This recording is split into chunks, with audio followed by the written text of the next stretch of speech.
നമ്മുടെ എല്ലാ കാര്യങ്ങളിലും എപ്പോഴും നമ്മൾ സന്തോഷിക്കുന്നുണ്ടോ എന്ന് ചോദിച്ചാൽ ഒരുപക്ഷെ സന്തോഷിക്കുന്നുണ്ടാവില്ല, അല്ലേ? ചിലപ്പോൾ സമാധാനമുണ്ടാകും, പക്ഷേ ആരോഗ്യത്തിൻ്റെ കാര്യത്തിൽ ചില പ്രതികൂലങ്ങളുണ്ടാകും. ചിലപ്പോൾ സന്തോഷമൊക്കെ ഉണ്ടാകും, മക്കളുടെ കാര്യത്തിലെല്ലാം ഓക്കെ ആയിരിക്കും, പക്ഷേ സാമ്പത്തിക മേഖലകളിൽ എവിടെയെങ്കിലുമൊക്കെ ചില പ്രതികൂലങ്ങളുണ്ടാകും. ഒരു മനുഷ്യ ജീവിതം എടുത്തു നോക്കിയാൽ ഏതെങ്കിലും ഒരു പ്രതിസന്ധി ഇല്ലാത്ത ഒരു മനുഷ്യനും ഉണ്ടാകത്തില്ല. എന്തെങ്കിലും ഒരു പ്രശ്നം ഒരു മനുഷ്യൻ്റെ ജീവിതത്തിൽ ഉണ്ടാകും. ഉണ്ടാകാതിരിക്കുക എനിക്ക് തോന്നുന്നു വളരെ അപൂർവമായിരിക്കും. ഇനിയിപ്പോൾ റിലയൻസ് മറ്റേ അംബാനിയോട് ചോദിച്ചാൽ പുള്ളിക്ക് ഉണ്ടാകും പ്രശ്നങ്ങൾ, അദ്ദേഹത്തിൻ്റെതായ പ്രശ്നങ്ങൾ. നമ്മളുടെ പ്രശ്നമായിരിക്കില്ല അദ്ദേഹത്തിന് ഉണ്ടാകുന്നത് ഒരുപക്ഷെ, അല്ലേ? നമ്മളെ സംബന്ധിച്ച് നാളത്തെ ചിട്ടിക്കാശ് എങ്ങനെ കൊടുക്കും, അല്ലെങ്കിൽ ഹോസ്പിറ്റലിൽ പോകാനായിട്ട് എവിടെ നിന്ന് പൈസ ഒപ്പിക്കും എന്നുള്ളതിനെക്കുറിച്ചായിരിക്കും നമ്മൾ ചിന്തിക്കുക. പക്ഷെ അദ്ദേഹം കെട്ടിപ്പടുക്കുന്ന ആ സാമ്രാജ്യത്തെ എങ്ങനെ കീഴടക്കാൻ പറ്റും, അല്ലെങ്കിൽ ഒരു എതിരാളി ഇപ്പുറത്ത് വന്നു കഴിഞ്ഞാൽ അവനെ എങ്ങനെ ഇല്ലാതെയാക്കി തൻ്റെ സാമ്രാജ്യത്തെ വിജയിപ്പിക്കാൻ പറ്റുമെന്നൊക്കെ ആയിരിക്കും അദ്ദേഹത്തിൻ്റെ ടെൻഷൻ. ഏതൊരു മനുഷ്യനും ഈ ലോകത്തായിരിക്കുമ്പോൾ അതിൻ്റേതായ ചില പ്രതികൂലങ്ങളും ചില പ്രതിസന്ധികളും ഉണ്ടാവും, ചില പരാജയങ്ങളും വിജയങ്ങളും ഒക്കെ ഉണ്ടാവും. ഇതിങ്ങനെ കയറി ഇറങ്ങി നിൽക്കുന്ന ഒരു ജീവിതത്തിലാണ് നമ്മളൊക്കെ ആയിരിക്കുന്നത്. നമുക്കറിയാം, നമ്മൾ പലപ്പോഴും ഞാൻ കഴിഞ്ഞ ദിവസം ഒരു റീൽസ് കണ്ടതാണ്. ഒരു ഇൻസ്റ്റഗ്രാമിലാണെന്ന് തോന്നുന്നു, ഒരു റീൽസ് ഇങ്ങനെ കണ്ടു. ഒരു കുഞ്ഞ്, ഒരു 4-5 വയസ്സൊക്കെ, 4 വയസ്സൊക്കെയാണെന്ന് തോന്നുന്നു, ഏകദേശം നമുക്ക് കാഴ്ചയിൽ കാണുന്ന ഒരു പ്രായമാണ്. അപ്പോൾ ഈ കുഞ്ഞ്, ഇവളുടെ മാതാവ് വാതിൽ തുറന്ന് കടന്നു വരുമ്പോൾ ഇവൾ ഈ വാതിലിൻ്റെ ഇപ്പുറത്ത് നിന്നിട്ട് അമ്മ ഇങ്ങനെ കടന്നു വരുമ്പോൾ തന്നെ ഇതിനെ പേടിപ്പിക്കുന്ന ഠോ എന്ന് പറഞ്ഞിട്ട് പേടിപ്പിക്കുന്നൊരു സംഭവം. അമ്മ വളരെ കൂളായിട്ട് ചിരിച്ചിട്ട് പേടിച്ചൊന്നുമില്ല എന്ന് പറഞ്ഞിട്ട് പോയി. അവൾക്ക് ഭയങ്കര വിഷമായി. അയ്യോ, ഞാൻ ഭയങ്കര പ്ലാൻ ചെയ്ത് പേടിപ്പിച്ചിട്ട് പ്രത്യേകിച്ച് യാതൊന്നും സംഭവിച്ചില്ലല്ലോ. അതിനുശേഷം അപ്പൻ വരുന്ന സംഭവമാണ് പിന്നെ കാണുന്നത്. അപ്പോൾ അമ്മ അങ്ങനെ കടന്നുപോയി, പ്രത്യേകിച്ച് ഒന്നും സംഭവിച്ചില്ല. അപ്പൻ കടന്നു വന്നപ്പം ഈ അപ്പൻ കടന്നു വരുന്നു, ഇവളിങ്ങനെ പേടിപ്പിക്കുന്നു. പുള്ളി പെട്ടെന്ന് ഭയങ്കരമായി പേടിയൊക്കെ അഭിനയിച്ച് താഴെ ഉരുണ്ട് വരണ്ട് വീണ് ഇങ്ങനെ. അത് കഴിഞ്ഞ് ഈ കൊച്ചു ഓടി വന്ന് ഭയങ്കര ചിരിയൊക്കെ ചിരിച്ച് അയ്യോ ഞാൻ അപ്പയെ പേടിപ്പിച്ചേ എന്നൊക്കെ പറഞ്ഞിട്ട് നമുക്ക് ഭയങ്കര സന്തോഷമായി.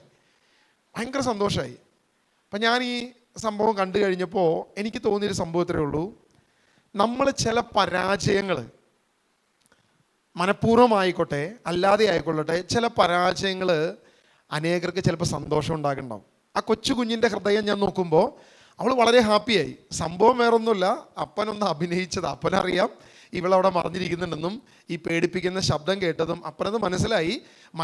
അതായത് ആ ടൈമിങ് കണ്ടാൽ നമുക്കറിയാൻ പറ്റും. പേടിപ്പിച്ചതിൻ്റെ ഒരു സെക്കൻഡ് കഴിഞ്ഞിട്ടാണ് പുള്ളി അഭിനയിച്ച് അവിടെ വീഴുന്നതും. പക്ഷേ അവളെ സംബന്ധിച്ചിടത്തോളം അത് ഭയങ്കര സന്തോഷം ഉണ്ടാക്കി. നമ്മളും പലപ്പോഴും ഇങ്ങനെയാണ്. ചില പരാജയങ്ങൾ അനേകർക്ക് വലിയ സന്തോഷം ഉണ്ടാക്കും. പ്രത്യേകിച്ച് നമ്മുടെ ശത്രുക്കളുടെ പരാജയം അനേകർക്ക് വലിയ സന്തോഷമായിരിക്കും, അല്ലേ? നമ്മുടെ ശത്രു നന്നായി കിടക്കുന്നതാണോ നമുക്ക് ആഗ്രഹം? അവനിങ്ങനെ ഓരോ ദിവസവും വളർന്ന് അനുഗ്രഹിക്കപ്പെട്ട് അവൻ്റെ കാര്യങ്ങളെല്ലാം നന്നായി പോകുന്നത് നമ്മൾ കണ്ടിട്ട് ദൈവമേ നന്ദി, ദൈവമേ എൻ്റെ ശത്രു അനുഗ്രഹിക്കപ്പെട്ട് കിടക്കട്ടെ. പറയാനൊക്കെ പറ്റും, അല്ലേ? മനസ്സുകൊണ്ട് പറയാൻ പറ്റും, പഠിപ്പിക്കാനും പറ്റും. പ്രാവർത്തികമായിട്ട് അങ്ങനെ ആയിരിക്കുമോ? വാക്കുകൊണ്ട് അങ്ങനെ പറഞ്ഞാലും ഈ ദുഷ്ടം നശിക്കുന്നില്ലല്ലോ, എല്ലാ ദിവസവും ഇവൻ്റെ കാര്യത്തിന് യാതൊരു കുഴപ്പമില്ലല്ലോ, അങ്ങനെ ആയിരിക്കും പലപ്പോഴും നമ്മൾ ചിന്തിക്കുക. നിങ്ങളൊന്ന് ശ്രദ്ധിച്ചു നോക്കിയേ, നമ്മൾ പ്രാർത്ഥനയ്ക്ക് ഇറങ്ങി, ദൈവവചനത്തിൻ്റെ മുമ്പിലേക്ക് ഇറങ്ങി, സത്യസുവിശേഷത്തിൻ്റെ മുൻപിലേക്ക് ഇറങ്ങി. നമ്മൾ നോക്കുമ്പോൾ നമ്മുടെ മുൻപിലുള്ളവൻ, ദൈവവചനത്തെ അപ്പാടെ അവഗണിക്കുന്നവൻ അടിക്കടി അനുഗ്രഹിക്കപ്പെട്ടുകൊണ്ടിരിക്കുന്നു. അവന് യാതൊരു കുഴപ്പമില്ല. അവൻ നോക്കുമ്പോൾ ഓരോ ദിവസവും ഒരു കടയുണ്ടായിരുന്നവൻ 2 കടയായി, ഒരു കാറുണ്ടായിരുന്നവൻ 2 കാറായി, ചെറിയൊരു വീടുണ്ടായിരുന്നവൻ 2-3 വീടായി, ഒന്നിനൊരു കുറവില്ലാതെ പോകുന്നു. നമ്മളാണെങ്കിൽ ഈ പറയുന്ന പോലെയുള്ള വലിയ കുഴപ്പമൊന്നുമില്ല, കാര്യങ്ങളൊക്കെ നടന്നു പോകുന്നുണ്ട്. പക്ഷെ നമ്മൾ വിചാരിക്കുന്ന തരത്തിൽ ചില അനുഗ്രഹങ്ങളൊന്നും നടക്കുന്നില്ല. അപ്പോൾ നമ്മൾ വിചാരിക്കും, കർത്താവേ വചനത്തിൻ്റെ മുമ്പിൽ വന്നത് അബദ്ധമായിപ്പോയോ, നമ്മൾ വിചാരിക്കുന്ന പോലെ ഒന്നും നടക്കുന്നില്ലല്ലോ. അവനാണെങ്കിൽ തട്ടിച്ചും വെട്ടിച്ചും ഒക്കെ ആവശ്യം പോലെ ഉണ്ടാക്കുന്നുണ്ട്, വലിയ പ്രശ്നങ്ങളൊന്നും കാണുന്നില്ല. ഒരു പരിധി വരെ നമ്മൾ കാണുന്ന കാര്യങ്ങൾ അങ്ങനെയായിരിക്കും ഒരു പക്ഷേ. ഇവിടെയൊക്കെ മനുഷ്യൻ ശ്രദ്ധിക്കേണ്ട ഒരു പ്രധാനപ്പെട്ട വിഷയമുണ്ട്. ദൈവത്തിന് പകരം വീട്ടുന്ന ദൈവമാണോ നമ്മുടെ ദൈവം? ആണോ? നമ്മുടെ ദൈവം പകരം വീട്ടുമോ? ഉറപ്പല്ലേ? ഏക സ്വരത്തിൽ നിങ്ങളെല്ലാവരും പറഞ്ഞു നമ്മുടെ ദൈവം പകരം വീട്ടത്തില്ല. ഉറപ്പാണല്ലോ? ഇപ്പോൾ ഒരു സംശയമായി, ബ്രദർ എന്താ ഇങ്ങനെ ചോദിക്കുന്നത്, എന്തോ കുത്തി ചോദിക്കുന്ന പോലെ. നമ്മുടെ ദൈവം പകരം വീട്ടത്തില്ല. നമുക്ക് അങ്ങനെ തന്നെ വിശ്വസിക്കാം, നമ്മുടെ ദൈവം ഒരിക്കലും പകരം വീട്ടത്തില്ല. പക്ഷേ ഞാൻ ദൈവവചനത്തിലെ ചില കാര്യങ്ങൾ പരിശോധിക്കുമ്പോൾ ദൈവത്തിന് ആരോടും പകയില്ല, ആരോടും മത്സരമില്ല. പക്ഷെ ദൈവത്തിന് ചില കാര്യങ്ങളിൽ ഭയങ്കരമായ നിർബന്ധ ബുദ്ധികൾ നമുക്ക് കാണാൻ പറ്റും. അതായത് തൻ്റെ ദാസർ എവിടെ പരാജയപ്പെട്ടോ അവിടെ തന്നെ തൻ്റെ ദാസരെ വിജയിപ്പിച്ച് കാണിക്കുന്ന ഒരു ദൈവത്തെ നമുക്ക് കാണാൻ പറ്റും. നമ്മൾ വചനത്തിൽ നോക്കിക്കഴിഞ്ഞാൽ ആദ്യത്തെ പരാജയം ദൈവം സൃഷ്ടിച്ച ആദ്യത്തെ പരാജയം കാണുന്നത്. ദൈവം തൻ്റെ ഛായയിലും സാദൃശ്യത്തിലും മനുഷ്യനെ സൃഷ്ടിച്ചു. പക്ഷെ ആ മനുഷ്യനെ നോക്കിക്കൊണ്ട് ദൈവം പറയുക, അയ്യോ പരാജയം. കാരണം എല്ലാം നല്ലത് നല്ലത് നല്ലത് നല്ലത് എന്ന് കണ്ടിട്ട് ദൈവം ആദത്തെ നോക്കിയിട്ട് പറയുക, ഇവൻ എന്തോ ഒരു കുറവുണ്ട്, ഇവൻ എവിടെയോ ഒരു പ്രശ്നമുണ്ട്, അവന് സന്തോഷവാനല്ല. അപ്പം അവന് ചേർന്നൊരു തുണയെ കൊടുത്ത് അവനെ സന്തോഷവാനാക്കി. പക്ഷേ അത് അവന് ഏറ്റവും വലിയ പാരയായി മാറി. ഏറ്റവും വലിയ പ്രതിസന്ധിയായിട്ട്. ചേച്ചിമാർ സങ്കടപ്പെടേണ്ട, ഇവരെ ഉദ്ദേശിച്ചല്ല ഞാൻ പറഞ്ഞത്. ഇവിടെ ഇരിക്കുന്ന ചേട്ടന്മാർക്ക് നിങ്ങൾ പാരയായെന്ന് ഞാൻ ഉദ്ദേശിച്ചിട്ടില്ല. പാരയാണോന്ന് സ്വയം ചിന്തിച്ചാൽ മതി. ഞാനത് ഉദ്ദേശിച്ചിട്ടില്ല. ഓക്കെ, അപ്പോൾ ഇവിടെ നിങ്ങൾ ശ്രദ്ധിക്കുക, അവിടെ വലിയൊരു പ്രശ്നം വരികയാണ്. ഹവ്വ, ആദം ഇവർ രണ്ടുപേരും യഥാർത്ഥത്തിൽ പാപം ചെയ്ത് ദൈവസന്നിധിയിൽ നിന്നും അകന്നു പോകുന്നു. ദൈവം അവരെ ദീർഘകാലം ജീവിക്കേണ്ടതിന് അവരെ ഭൂമിയിലാക്കി. എന്നാൽ പാപം ചെയ്ത് ഏദൻ തോട്ടത്തിൽ നിന്നും അവർ പുറത്താക്കപ്പെടുന്നു. അവർ പുറത്തായി. പിന്നീട് അങ്ങോട്ട് നോക്കിക്കഴിഞ്ഞാൽ മനുഷ്യൻ പാപം ചെയ്തു, മനുഷ്യകുലം മുഴുവൻ പാപത്തിലേക്ക് പോയി. വീണ്ടും വീണ്ടും പ്രശ്നങ്ങൾ. ഭൂമിയെ ഒരു പ്രാവശ്യം നശിപ്പിച്ചു, അതുകൊണ്ടായില്ല. സോദോം ഗൊമോറയെ നശിപ്പിച്ചു, അതുകൊണ്ട് മനുഷ്യൻ നന്നായില്ല. തിന്മ വളർന്നുകൊണ്ടിരിക്കുന്നു. ഇങ്ങനെ എല്ലാ രീതിയിലും കടന്നു വന്നുകൊണ്ടിരിക്കുന്നു. പൗലോസ് അപ്പോസ്തലൻ വളരെ വ്യക്തമായ ഒരു ഉദാഹരണം കൊടുക്കുകയാണ്. ഒന്നാം ആദം പരാജയപ്പെട്ട അതേ ഭൂമിയിൽ, അതേ സ്ഥലത്ത് രണ്ടാം ആദം, ഒന്നാം ആദം എങ്ങനെ വന്നോ, ഏത് തരത്തിലായിരുന്നോ, ഏത് സ്റ്റൈലിൽ വന്നോ അതേ തലത്തിൽ മനുഷ്യരൂപത്തിൽ തന്നെ ഈ ഭൂമിയിൽ വന്ന് ഒന്നാം ആദം പരാജയപ്പെട്ടെടുത്ത് പൂർണ്ണ വിജയം പ്രാപിക്കുന്ന ഒരു രണ്ടാം ആദത്തമായ ക്രിസ്തുവിനെ നമുക്ക് കാണാൻ പറ്റും. അതായത് സാത്താനെ വിജയിക്കാൻ ഒരു അവസരം കൊടുക്കാത്ത ക്രിസ്തു. നമ്മൾ നോക്കുമ്പോൾ ക്രൂശ്, നമുക്ക് ഒറ്റ നോട്ടത്തിൽ നോക്കുമ്പോൾ ക്രൂശ് വിജയമാണോ പരാജയമാണോ? ഒറ്റ നോട്ടത്തിൽ ഒരു ഹോസ്പിറ്റലിൽ ഒരു രോഗി അവൻ്റെ അപ്പൻ്റെയോ അവൻ്റെ അമ്മയുടെയോ രോഗാവസ്ഥ കണ്ടിട്ട് തളർന്നിരിക്കുന്ന അപ്പനെയും അമ്മയും കണ്ടിട്ട് അവന് വേണ്ടി പ്രാർത്ഥിക്കാനായിട്ടൊരു ചാപ്പലിലേക്ക് കയറി ചെന്ന് കഴിഞ്ഞാൽ നമ്മൾ കാണുന്ന ആദ്യത്തെ രൂപം എന്തായിരിക്കും? കുരിശി കിടക്കുന്ന, രക്തമൊക്കെ ഒലിപ്പിച്ച് കിടക്കുന്ന ഒരു കർത്താവിനെ ആയിരിക്കും നമ്മൾ കാണുന്നത്. അതിനെ കാണുമ്പോൾ നമുക്ക് തന്നെ സങ്കടം തോന്നും. കർത്താവേ, എൻ്റെ വിഷമം പറയാൻ വന്നതാണ് നിൻ്റെ അടുത്ത്. ഇതിപ്പോൾ നിൻ്റെ വിഷമം കണ്ടിട്ട് ഇപ്പം ഞാൻ എൻ്റെ വിഷമം ഇപ്പോൾ ആരോട് പറയും എന്നുള്ളൊരു ചിന്തയായിരിക്കും പെട്ടെന്ന് വരുന്നത്. കാരണം ആ ക്രൂശിത രൂപം കാണുമ്പോൾ, അല്ലെങ്കിൽ ബൈബിൾ വായിക്കുമ്പോൾ, യെശയ്യാ പ്രവചനം അതിൻ്റെ 53-ാം അധ്യായമൊക്കെ നമ്മൾ വായിച്ചു നോക്കുമ്പോൾ, അല്ലെങ്കിൽ സുവിശേഷങ്ങളിൽ ക്രിസ്തുവിൻ്റെ ക്രൂശീകരണത്തെക്കുറിച്ച് നമ്മൾ വായിക്കുമ്പോഴെല്ലാം നമ്മൾ ആദ്യം കാണുന്നത് അതൊരു വിജയമായിട്ട് നമുക്ക് മനസ്സിലാക്കാൻ പറ്റത്തില്ല. നമ്മൾ നോക്കുമ്പോൾ അതൊരു പരാജയമായിട്ടാണ് അത് ലോകത്തിന് മുൻപിൽ നമുക്ക് കാണാൻ സാധിക്കുക. പക്ഷേ കൊളോസ്യ ലേഖനം വ്യക്തമായിട്ട് ദൈവത്തിൻ്റെ വചനം നമ്മളോട് പറയുന്നു. 2:15 കൊളോസ്യർ 2-ാം അധ്യായം അതിൻ്റെ 15-ാം വാക്യം നമ്മളോട് അപ്പസ്തോലനായ പൗലോസ് ഇങ്ങനെയാണ് അത് വിളിച്ചു പറയുന്നത്. ആ വാക്യം നമുക്കൊന്ന് വായിക്കാം. ആധിപത്യങ്ങളെയും അധികാരങ്ങളെയും അവൻ നിരായുധമാക്കി. അവൻ കുരിശിൽ അവയുടെ മേൽ വിജയം ആഘോഷിച്ചുകൊണ്ട് അവയെ പരസ്യമായി അവഹേളന പാത്രമാക്കി. അതായത് ലോകം നോക്കുമ്പോൾ പരസ്യമായി അവഹേളന പാത്രമായി കിടക്കുന്ന ഒരു ക്രിസ്തുവിനെയാണ് കാണുന്നത്. നീ ദൈവമാണെങ്കിൽ നീ ഇറങ്ങി വരിക, നീ ലോകത്തെ രക്ഷിക്കാൻ വന്നു എന്ന് പറഞ്ഞു, പക്ഷെ നിനക്ക് നിന്നെ തന്നെ രക്ഷിക്കാൻ കഴിവില്ല, സാധിക്കുന്നില്ല എന്നെല്ലാം പറഞ്ഞുകൊണ്ട് യഹൂദരും വഴിയാത്രക്കാരും മുഴുവൻ അവനെ അവഹേളിച്ചു. പീലാത്തോസ് അവനെ ഒരു കിരീടം, മുൾക്കിരീടം കൊടുത്തുകൊണ്ട്, പീലാത്തോസ് ഒരു ചുമന്ന മേലങ്കി, രാജാക്കന്മാർ അന്ന് ധരിച്ചിരുന്ന ചുമന്ന പട്ടുവസ്ത്രം അവനെ ധരിപ്പിച്ചുകൊണ്ട് അവിടെ ഉണ്ടായിരുന്ന പടയാളികൾ മുട്ടിന്മേൽ നിന്ന് അല്ലയോ ഇസ്രായേലിൻ രാജാവേ എന്ന് വിളിച്ചുകൊണ്ട് അവനെ അവഹേളിക്കുന്നു. ക്രൂശിൽ കിടക്കുന്ന കള്ളൻ പോലും യേശുവിനെ അവഹേളിക്കുന്നു. തോൽവി, പരാജയം, പൂർണ്ണ പരാജയം എന്ന് പറഞ്ഞ് സകലരും അവനെ അവഹേളിക്കുന്നു. പക്ഷേ ആ അവഹേളനങ്ങളെല്ലാം കാറ്റിൽ പറത്തിക്കൊണ്ട് പൗലോസ് അപ്പോസ്തലൻ ആ ക്രൂശിലെ വിജയത്തെക്കുറിച്ച് ഇങ്ങനെ വിളിച്ചു പറയുകയാണ്. അവൻ ആധിപത്യങ്ങളെയും അധികാരങ്ങളെയും പരസ്യമായി അവഹേളന പാത്രമാക്കിക്കൊണ്ട് ക്രൂശിൽ അവയുടെ മേൽ വിജയം പ്രഖ്യാപിച്ചു. സകലത്തിൻ്റെ മേലും ഒരു വിജയം അവൻ പ്രഖ്യാപിച്ചു. Hallelujah, hallelujah. യേശുവേ ആരാധന, യേശുവേ ആരാധന. ദൈവവചനത്തിൽ ആശ്രയിക്കുന്ന നമ്മൾ ഒറ്റ ദിവസം കൊണ്ട് നീ നോക്കിയിട്ട് മറ്റുള്ളവൻ്റെ വളർച്ച നോക്കിയിട്ട് നീ പറയരുത് എൻ്റെ പരാജയവും അവൻ്റെ വിജയവുമാണെന്ന് നീ പറയരുത്. അയ്യോ എല്ലാം അവസാനിച്ചു, ഇത് കണ്ടോ ദൈവവചനത്തിൽ ആശ്രയിച്ചിട്ട് ഞാനിങ്ങനെ തകർന്ന് കിടക്കുന്നു, എന്നാൽ അപ്പുറത്തവൻ വിജയിച്ച് കിടക്കുന്നു എന്ന് നീ പറയരുത്. കാരണം ദൈവവചനത്തിൽ ആശ്രയിക്കുന്നവൻ ഒരിക്കലും അത് പരാജയമല്ല. ലോകം നോക്കുമ്പോൾ പറയും എല്ലാം പരാജയമാണ്, പക്ഷെ ദൈവവചനത്തിൽ ആശ്രയിക്കുന്നവനെ സംബന്ധിച്ചിടത്തോളം അത് വിജയം തന്നെയാണ്. ഹല്ലേലൂയ, ഹല്ലേലൂയ, യേശുവേ ആരാധന. നമ്മുടെ കൂട്ടായ്മയിലുള്ള ഒരു ബ്രദറുണ്ട്. ആ ബ്രദർ ഞങ്ങൾ ബാംഗ്ലൂരിൽ ഞങ്ങൾ ചെല്ലുമ്പം എന്നെ സ്വീകരിക്കാൻ ഓടി വരുന്നൊരു നമ്മുടെ സ്വന്തം ഒരു സ്നേഹിതൻ്റെ ഒരു ബ്രദറാണ്. അപ്പോൾ അദ്ദേഹത്തിനെ സംബന്ധിച്ചിടത്തോളം ഒരു കൈയില്ല, ഒരു കൈയുടെ ഇവിടം തുടങ്ങി താഴോട്ടില്ല, മുറിഞ്ഞുപോയി. ഒരു ആക്സിഡൻറ്റിൽ കൈക്കും കാലിനും വലിയൊരു പരിക്ക് പറ്റിയ ഒരു ബ്രദറാണ്. അപ്പോൾ ഞാനും ഇദ്ദേഹവുമായിട്ട് ഇപ്പോൾ മെട്രോ ട്രെയിനാണ് കയറി പോകുന്നതെങ്കിൽ എന്നെ സംബന്ധിച്ച് ചിലപ്പോൾ ഞാൻ പോകുമ്പോൾ 2 ബാഗ് ഉണ്ടാവും. എൻ്റെ ക്യാമറ ബാഗും ഉണ്ടാവും, എൻ്റെ സ്വന്തം ബാഗും ഉണ്ടാവും. ചെല്ലുമ്പോൾ തന്നെ ആൾ എൻ്റെ ബാഗ് പിടിച്ച് വലിച്ചു കാണിക്കും. ഞാൻ പറഞ്ഞു ആകെ ഒരു കൈയല്ലേ ഉള്ളൂ, ആ ഉള്ള കൈ കൊണ്ട് എൻ്റെ കൂടെ ഇങ്ങോട്ട് വന്നാൽ മതി, ഇതൊക്കെ ഞാൻ പിടിച്ചോളാം. പക്ഷെ അങ്ങനെയല്ല ബ്രദറെ, എനിക്കൊരു കുളത്ത് തന്നിട്ടുണ്ട്. അപ്പോൾ ഈ കൈയുടെ ഇവിടെ നിന്ന് ഇങ്ങോട്ടൊരു ചെറിയ പീസ് ഉണ്ട്. അപ്പോൾ അതിങ്ങനെ പുള്ളി ഇങ്ങനെ വളച്ചു പിടിച്ചിട്ട് എത്ര വെയിറ്റുള്ള ബാഗും ആൾ സിമ്പിളായിട്ട് തൂക്കിയിട്ടിട്ട് പറയും, കർത്താവ് ഈ ഹുക്ക് തന്നത് നിങ്ങളുടെ ഇതൊക്കെ ഒന്ന് ചുമക്കാൻ വേണ്ടിയിട്ടാണ്. ദൈവവചനത്തിന് വേണ്ടി ഓടുന്ന നിങ്ങൾക്ക് വേണ്ടിയിട്ട് ഒരു ചെറിയ ഹുക്ക് എൻ്റെ കർത്താവ് തന്നതാ എന്ന് പറയും. അതായത് ലോകം നോക്കുമ്പോൾ അദ്ദേഹത്തിൻ്റെ ആ കൈ ഇല്ലാത്തത് വലിയൊരു പരാജയമാണ്. പക്ഷേ അദ്ദേഹത്തിനെ സംബന്ധിച്ചിടത്തോളം വലിയ സന്തോഷമാണ്. എന്നിട്ട് പുള്ളി എനിക്ക് ഈ കഴിഞ്ഞ തവണ എന്നെ ബാംഗ്ലൂർ ബസ് കയറ്റി വിടാനായിട്ട് വന്നപ്പം ഒരു 1/4 മണിക്കൂർ ബസ് വൈകിയാണ് വന്നത്. എന്നോട് കുറേ കഥകൾ പറഞ്ഞു, ഒരുപാട് കഥകൾ പറഞ്ഞു.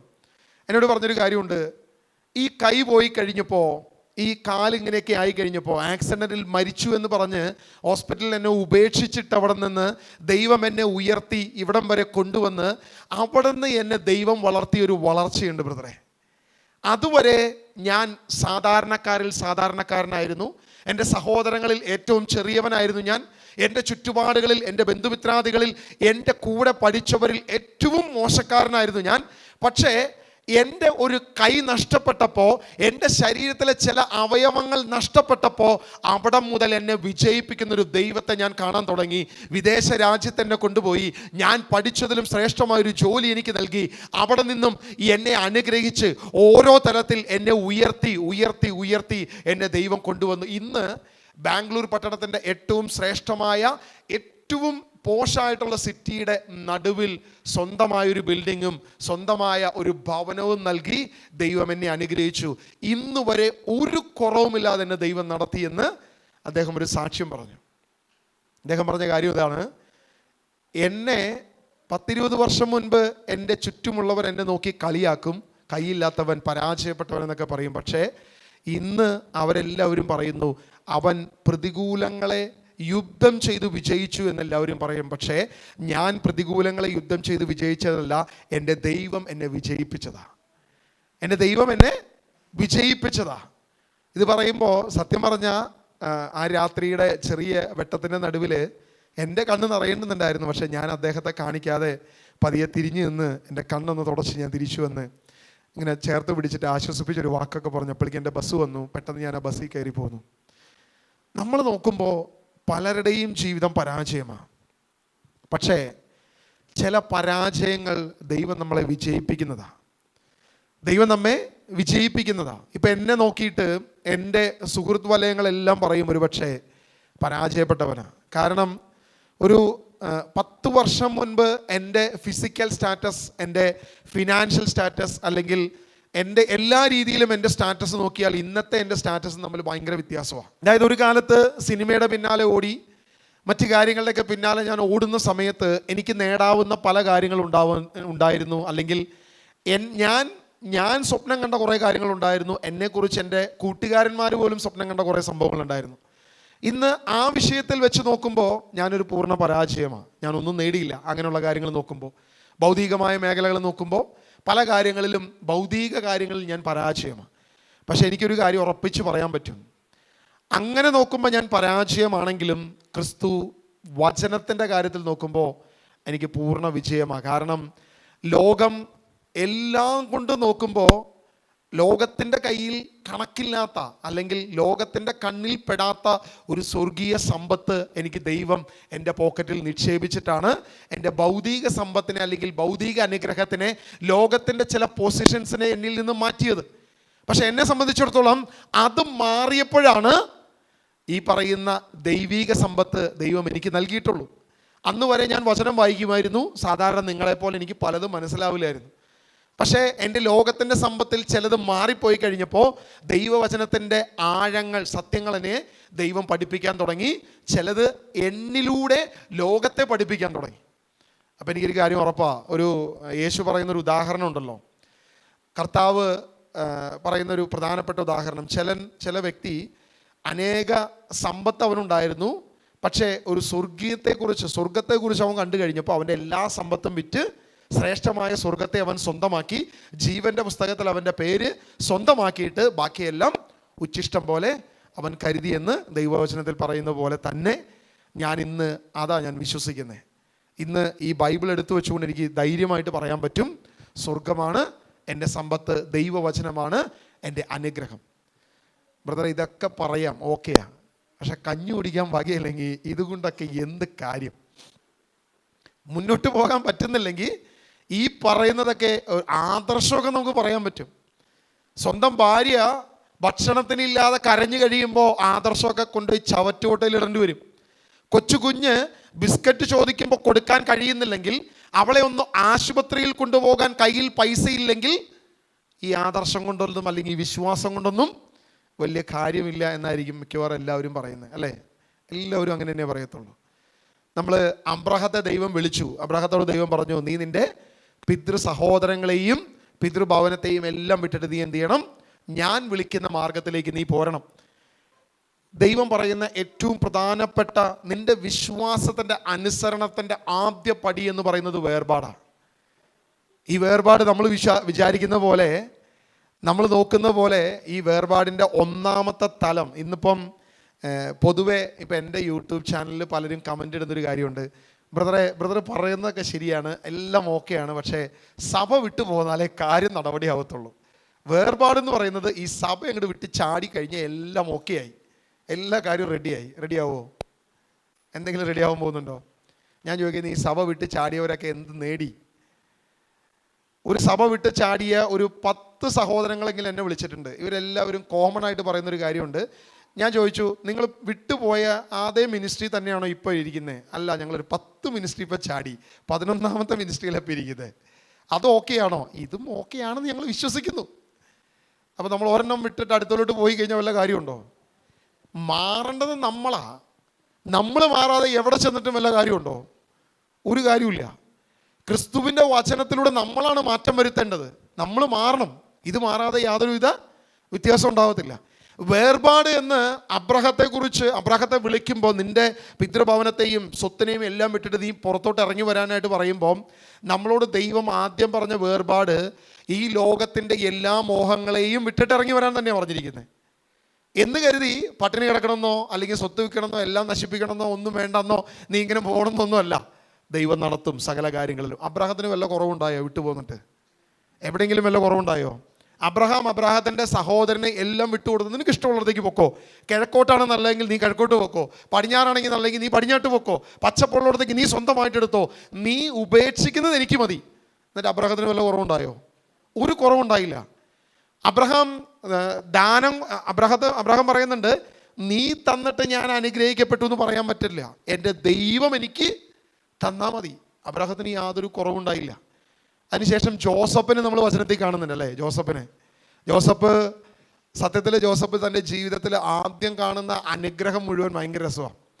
ഞാനെപ്പോഴും ഈ സിനിമയുടെ ട്രെയിലർ കണ്ടിട്ട് സിനിമ കാണാൻ പോയി കഴിഞ്ഞാലുള്ള അവസ്ഥ എന്തായിരിക്കും? സിനിമയുടെ ട്രെയിലറിൽ എന്താണ് സാധാരണ സിനിമയിൽ വരിക? ഏറ്റവും ഇമ്പോർട്ടൻ്റ് ആയിട്ടുള്ള ഡയലോഗ്സ്, ഏറ്റവും പഞ്ച് സംഭവങ്ങൾ, ഏറ്റവും രസകരമായ കോമഡി സീനുകൾ, ഇങ്ങനെയൊക്കെ ആയിരിക്കും സിനിമയുടെ ട്രെയിലറിൽ ഉണ്ടാവുന്നത്. 2.5 മണിക്കൂർ 3 മണിക്കൂറുള്ള സിനിമ മുഴുവൻ ഇതായിരിക്കും.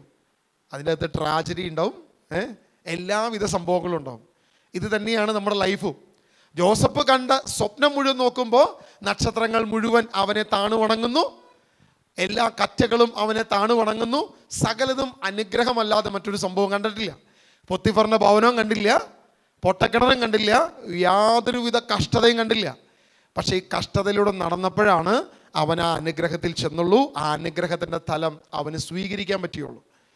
നിങ്ങൾ നോക്കിയേ, ജോസഫിനെ വിൽക്കുമ്പോഴും, ജോസഫ് അവിടെ ഉൽപ്പത്തി പുസ്തകം അതിൻ്റെ 45-ാം അധ്യായം 5-ാം വാക്യത്തിൽ, എനിക്ക് ആ വാക്യം ഞാൻ വായിക്കുമ്പോഴെല്ലാം എനിക്ക് ഭയങ്കര ഇഷ്ടമാണ്. ഉൽപ്പത്തി പുസ്തകം 45-ാം അധ്യായം അതിൻ്റെ 4 മുതൽ വാക്യങ്ങളൊന്ന് വായിച്ചോ. 4 മുതൽ വാക്യങ്ങൾ അത് വായിക്കുമ്പോൾ എന്തോ ഒരു സന്തോഷം നമുക്കുണ്ടാവും. ആ വാക്യം ഒന്ന് വായിച്ചോ. അവൻ അവരോട് എൻ്റെ അടുത്തേക്ക് വരിക എന്ന് പറഞ്ഞു. അവർ അടുത്ത് ചെന്നപ്പോൾ അവൻ പറഞ്ഞു, നിങ്ങൾ ഈജിപ്തുകാർക്ക് വിറ്റ നിങ്ങളുടെ സഹോദരൻ ജോസഫാണ് ഞാൻ.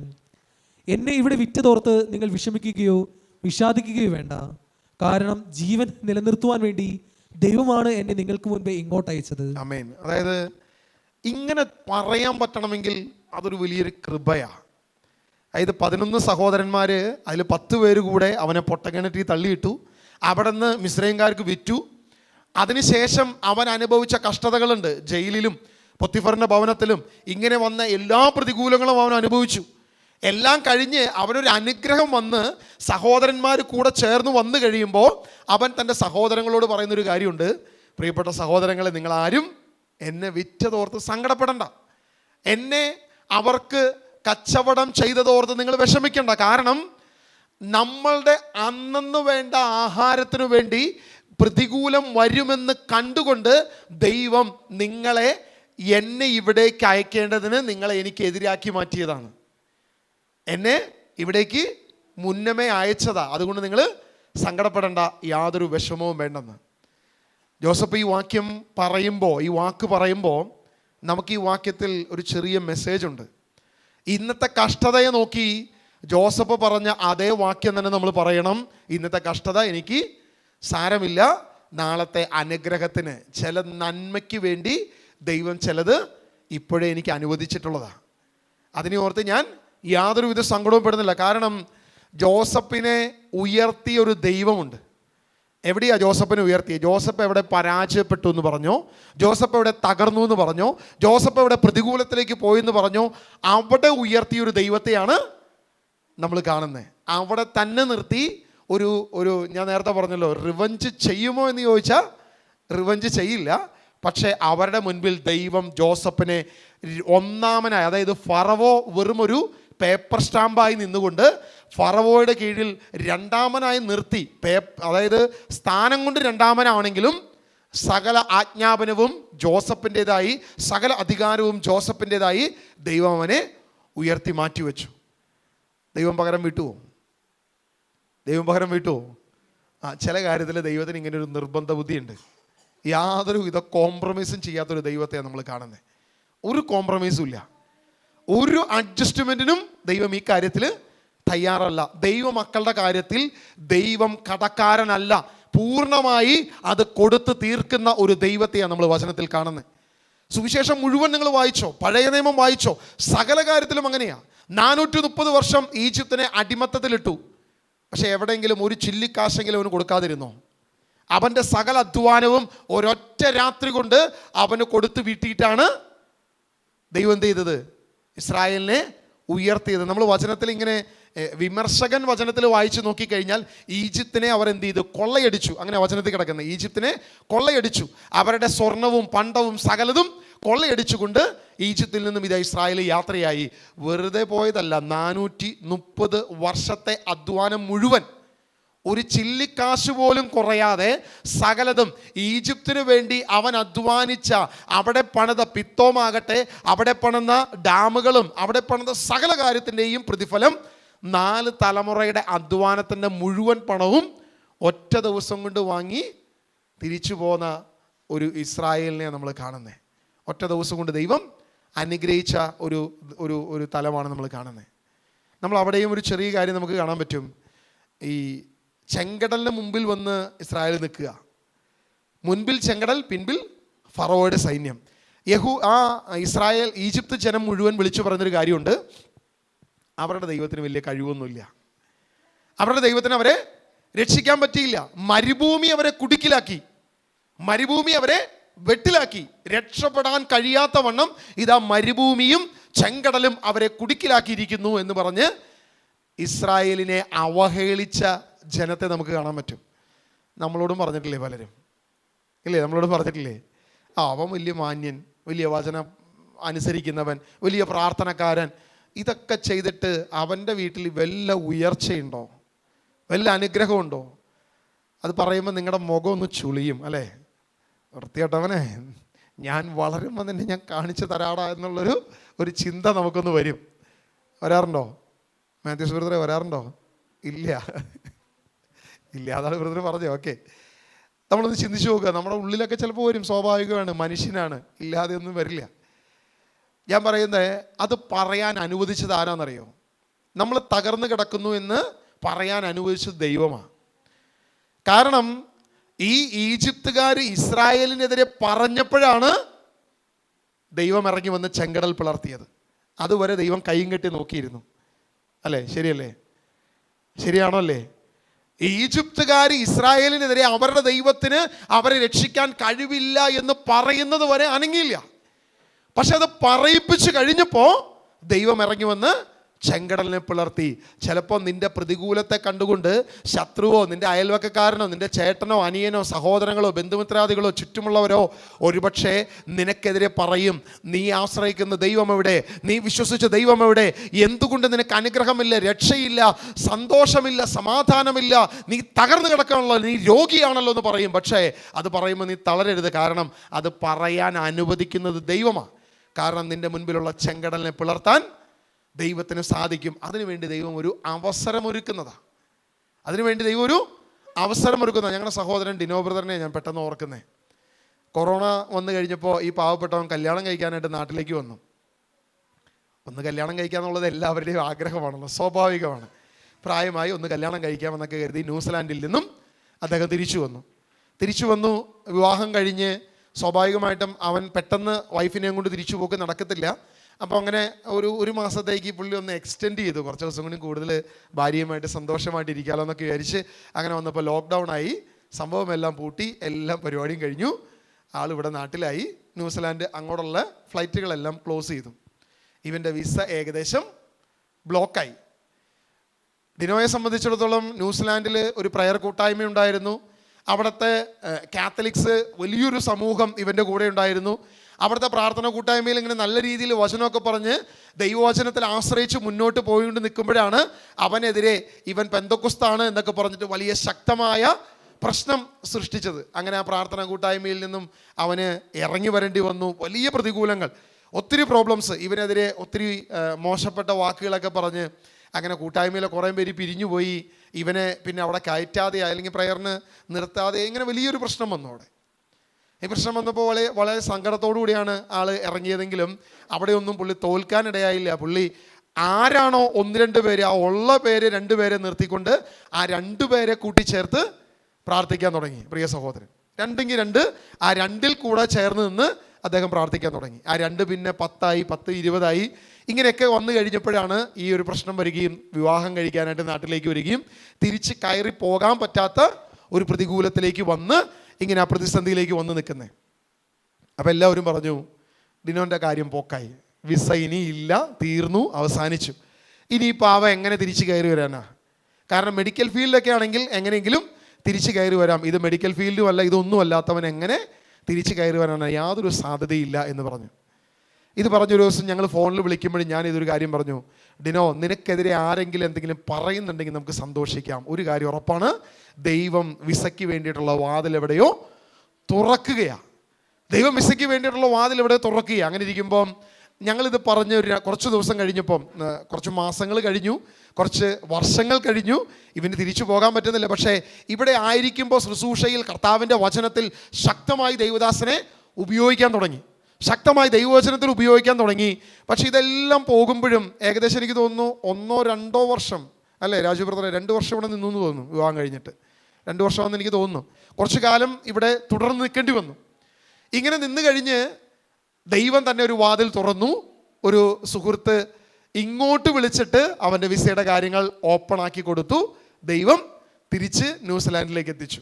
അപ്പോൾ അതിനിടയിൽ ഇവൻ പല രാജ്യങ്ങളിലേക്ക് തിരിച്ചു പോകാനുള്ള ശ്രമം നടത്തി. യു കെക്ക് അല്ലെങ്കിൽ കാനഡയ്ക്കെങ്കിൽ കാനഡ, ഇനി എവിടെയെങ്കിലും പോകാൻ പറ്റുമെങ്കിൽ പോകാം എന്നുള്ള രീതിയിലേക്ക് ഇവൻ അപ്ലൈ ചെയ്യാൻ തുടങ്ങി. പക്ഷെ അവിടെയെല്ലാം ദൈവം ചെയ്യുന്നൊരു പ്രവൃത്തിയുണ്ട്. ദൈവത്തിൻ്റെ ഒരു പ്രവൃത്തി, നീ എവിടെ പരാജയപ്പെട്ടുവെന്ന് ലോകം പറഞ്ഞുവോ അവിടെ നിന്നെ ഉയർത്തി അതേ രാജ്യത്ത് നിന്നെ കൊണ്ട് നിർത്തിയിട്ടേ ദൈവം എന്ത് ചെയ്യത്തുള്ളൂ, ദൈവം അടങ്ങത്തുള്ളൂ. പല രാജ്യങ്ങളും ഞങ്ങൾ പരിശോധിച്ച് നോക്കി, എലിജിബിലിറ്റിയൊക്കെ ഞങ്ങൾ പല രീതിയിൽ നോക്കി, പക്ഷെ അവിടേക്ക് ഒന്നും കൊണ്ടുപോയില്ല. തിരിച്ചെവിടെ കൊണ്ടുപോയി? അസാധ്യമെന്ന് പറയുന്ന അതേ ന്യൂസിലാൻഡിൽ തന്നെ കൊണ്ടുപോയി, അവിടെ തന്നെ കൊണ്ടുപോയി നിർത്തി അതേ രാജ്യത്ത് തന്നെ ദൈവം ഉയർത്തി. ഹല്ലേലൂയ, ഹല്ലേലൂയ, യേശുവേ ആരാധന, യേശുവേ ആരാധന. ഞാൻ ആ ദിവസങ്ങളിലാണ്, ലേവ്യ പുസ്തകമാണോ സംഖ്യാപുസ്തകമാണോ എന്ന് എനിക്ക് ഓർമ്മയില്ല, ഞാനിങ്ങനെ ബൈബിൾ ഇങ്ങനെ വായിച്ചു കൊണ്ടിരിക്കുമ്പോൾ അവിടെ കണ്ടൊരു വചനം എന്നെ ഭയങ്കരമായിട്ട് ആകർഷിച്ചു. നിങ്ങളോട് ഞാനൊരു ചെറിയൊരു ക്വസ്റ്റ്യൻ ചോദിക്കുക. വിവാഹം കഴിച്ച് എത്ര നാൾക്ക് ശേഷമാണ് ഭാര്യ ഭർത്താക്കന്മാർക്ക് പിരിഞ്ഞിരിക്കാൻ ദൈവം അനുവദിക്കുന്നത്? സാധാരണഗതിയിൽ ഇന്നിപ്പോൾ കല്യാണം കഴിഞ്ഞ് 2 ആഴ്ച കഴിയുമ്പോൾ ആകെ 28 ദിവസം ലീവ്, 15 ദിവസം ലീവ്. അത് കഴിയുമ്പോൾ ഭർത്താവ് വിദേശത്തേക്ക് പോയി, ഭാര്യ ഇവിടെ. പിന്നെ 2 വർഷം കഴിയുമ്പോൾ 2 മാസം ലീവിന് തിരിച്ചു വരുന്നു, പിന്നെയും പോകുന്നു, പിന്നെയും തിരിച്ചു വരുന്നു. ഇതൊക്കെയുള്ള ഇവിടുത്തെ പതിവ്. ദൈവവചനം ഇതിന് വല്ല നിയമം പറയുന്നുണ്ടോ? പറയുന്നുണ്ട്. എന്താ നിയമം പറയുന്നേ? അതായത് ഒരുവൻ സൈന്യത്തിലാണെങ്കിൽ അവൻ്റെ വിവാഹം കഴിഞ്ഞാൽ 2 വർഷത്തേക്ക് അവൻ്റെ സൈനിക സേവനം മാറ്റിവെക്കണം, സ്വന്തം ഭാര്യയോട് ചേർന്ന് ഒരുമിച്ചായിരിക്കാൻ അനുവദിക്കണം. ദൈവത്തിന് ഒരു കാര്യത്തിലും കോംപ്രമൈസ് ഇല്ല.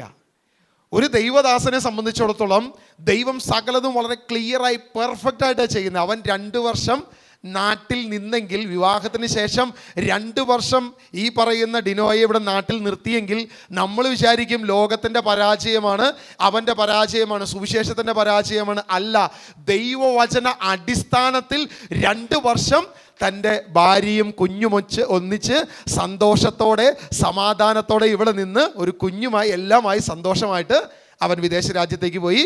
കുറഞ്ഞ മാസങ്ങൾക്ക് ശേഷം ഭാര്യയും കുഞ്ഞും ന്യൂസിലാൻഡിൽ ചെന്നു, സന്തോഷമായി ഇന്ന് അവിടെ കഴിയുന്നു. നിങ്ങൾ ആലോചിച്ച് നോക്കുക.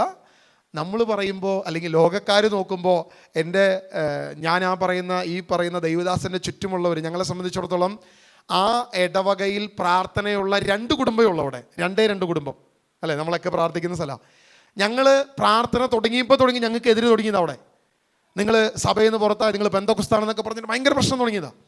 അങ്ങനെ നിൽക്കുമ്പോഴാണ് ഈ ഒരു പ്രതിസന്ധി ആ കുടുംബത്തിൽ വരുന്നത്. വിവാഹം കഴിച്ച് എല്ലാവരും ചോദിക്കും, അവൻ പോകുന്നില്ലേ, എന്തേ വിസയൊന്നും വരുന്നില്ലേ, നടക്കില്ലേ, പോക്കില്ലേ എന്നൊക്കെ ചോദിച്ച് എല്ലാവരും കളിയാക്കാൻ തുടങ്ങി. അവിടെയാണ് നമ്മൾ നോക്കുമ്പോൾ ദൈവവചന അടിസ്ഥാനം 2 വർഷം ഒരുമിച്ച് നിർത്തി, ഒരു കുഞ്ഞിനെയും കൊടുത്ത് 6 മാസത്തെ ഗ്യാപ്പ് ഇവിടെ നിർത്തി, തിരിച്ച് രണ്ടും സുഖമായി സന്തോഷമായി സമാധാനമായി അവിടെ കർത്താവിന് വേണ്ടി, സുവിശേഷത്തിന് വേണ്ടി, ദൈവവചനത്തിന് വേണ്ടി വേല ചെയ്യുന്നു. അത് ദൈവം ഒരുക്കുന്ന കാര്യം. ലോകം നോക്കുമ്പോൾ പരാജയമായിരിക്കും, പക്ഷെ ദൈവം നോക്കുമ്പോൾ ദൈവത്തിനൊരു പദ്ധതിയുണ്ട് സകല കാര്യത്തിനും. ഒരു കോംപ്രമൈസും ഇല്ലെന്ന് ദൈവത്തിൻ്റെ വചനത്തിൽ, ഒരു കോംപ്രമൈസും ഇല്ല. എവിടെ അന്ന് ഞാൻ ഡിനോനോട് പറഞ്ഞൊരു കാര്യമുണ്ട്. ഡിനോ, നിന്നെ അമേരിക്കൻ വിസ തന്ന് കൊണ്ടുപോയാലും ദൈവം 1 മാസമെങ്കിലും നിന്നെ ന്യൂസിലാൻഡിൽ നിർത്തിയിട്ടേ നിന്നെ എന്ത് ചെയ്യത്തുള്ളൂ, അമേരിക്കൻ വിസ കൊടുക്കത്തുള്ളൂ. അതിനുശേഷം പ്രിയദാസൻ UK പോയി, അയർലൻഡിൽ പോയി, സുവിശേഷത്തിന് വേണ്ടി ധ്യാനം നടത്താൻ വേണ്ടി 3 ദിവസത്തെ ക്യാമ്പ് നടത്താൻ വേണ്ടി ദൈവദാസനെ UK, അതായത് അവൻ ആഗ്രഹിച്ച UK അയർലൻഡിലേക്കും ദൈവദാസനെ കൊണ്ടുപോയി 3 ദിവസം ശുശ്രൂഷ നടത്തി. 1 മാസമോ 1.5 മാസം എന്തോ അവിടെ നിന്ന് ആ ശുശ്രൂഷയും കഴിഞ്ഞ് ദൈവദാസനെ തിരിച്ചു കൊണ്ടുവന്നു. നമ്മൾ ആലോചിച്ച് നോക്കുമ്പോൾ ദൈവം ഇക്കാര്യത്തിൽ യാതൊരു കോംപ്രമൈസും ഇല്ല. വാശി എവിടെയാണോ ദൈവം എവിടെ നിർത്തി അവിടെ തന്നെ നിർത്തി വിജയിപ്പിക്കുന്ന ഒരു ദൈവമാണ്. ഒന്ന് പറഞ്ഞേ ഹല്ലേലൂയ. ദൈവം 8 മക്കളിൽ ഏറ്റവും ഇളയവനായ ദാവീദിനെ ദൈവം തിരഞ്ഞെടുത്തു. ദാവീദിനെ തിരഞ്ഞെടുത്ത ആ നിമിഷം മുതൽ നിങ്ങൾ നോക്കിയ ദാവീദിന് കഷ്ടതയാണ്, പ്രതികൂലമാണ്. ആ സമാധാനമായിട്ട് വലിയ കുഴപ്പമൊന്നുമില്ലാണ്ട് ഒരു പാവപ്പെട്ടവൻ വലിയ പ്രശ്നമൊന്നുമില്ലാണ്ട് ജീവിച്ചു പോകുന്നതാണ്. അവിടം തുടങ്ങി ദാവീദിന് പ്രശ്നങ്ങളാണ് അല്ലേ. ദാവീദ് പോയി ഗോലിയാത്തിനെ പരാജയപ്പെടുത്തി. അതുവരെ ഒരു പ്രശ്നവും ഇല്ലാതിരുന്ന ദാവീദിന് ഗോലിയാത്തിനെ പരാജയപ്പെടുത്തി ജനം എങ്ങനെ വിളിച്ചു പറഞ്ഞു, സാവൂൾ 1000 കൊന്നു, ദാവീദ് 10,000 കൊന്നു. ഒരു കുഴപ്പമില്ലാതിരുന്ന സാവൂള് ദാവീദിനെതിരായി മാറി. ദാവീദിന് പിന്നെ ഓടി ഒളിക്കാനേ നേരമുള്ളൂ. കഷ്ടതയും ദുരിതവും പ്രതികൂലവും പ്രതിസന്ധിയും മാത്രമേ ഉള്ളൂ ഈ പാവത്തിന്. പക്ഷേ നിങ്ങൾ വിചാരിക്കും ദാവീദ് പരാജയപ്പെട്ടു എന്ന്. ആണോ? ദാവീദ് പരാജയപ്പെട്ടോ?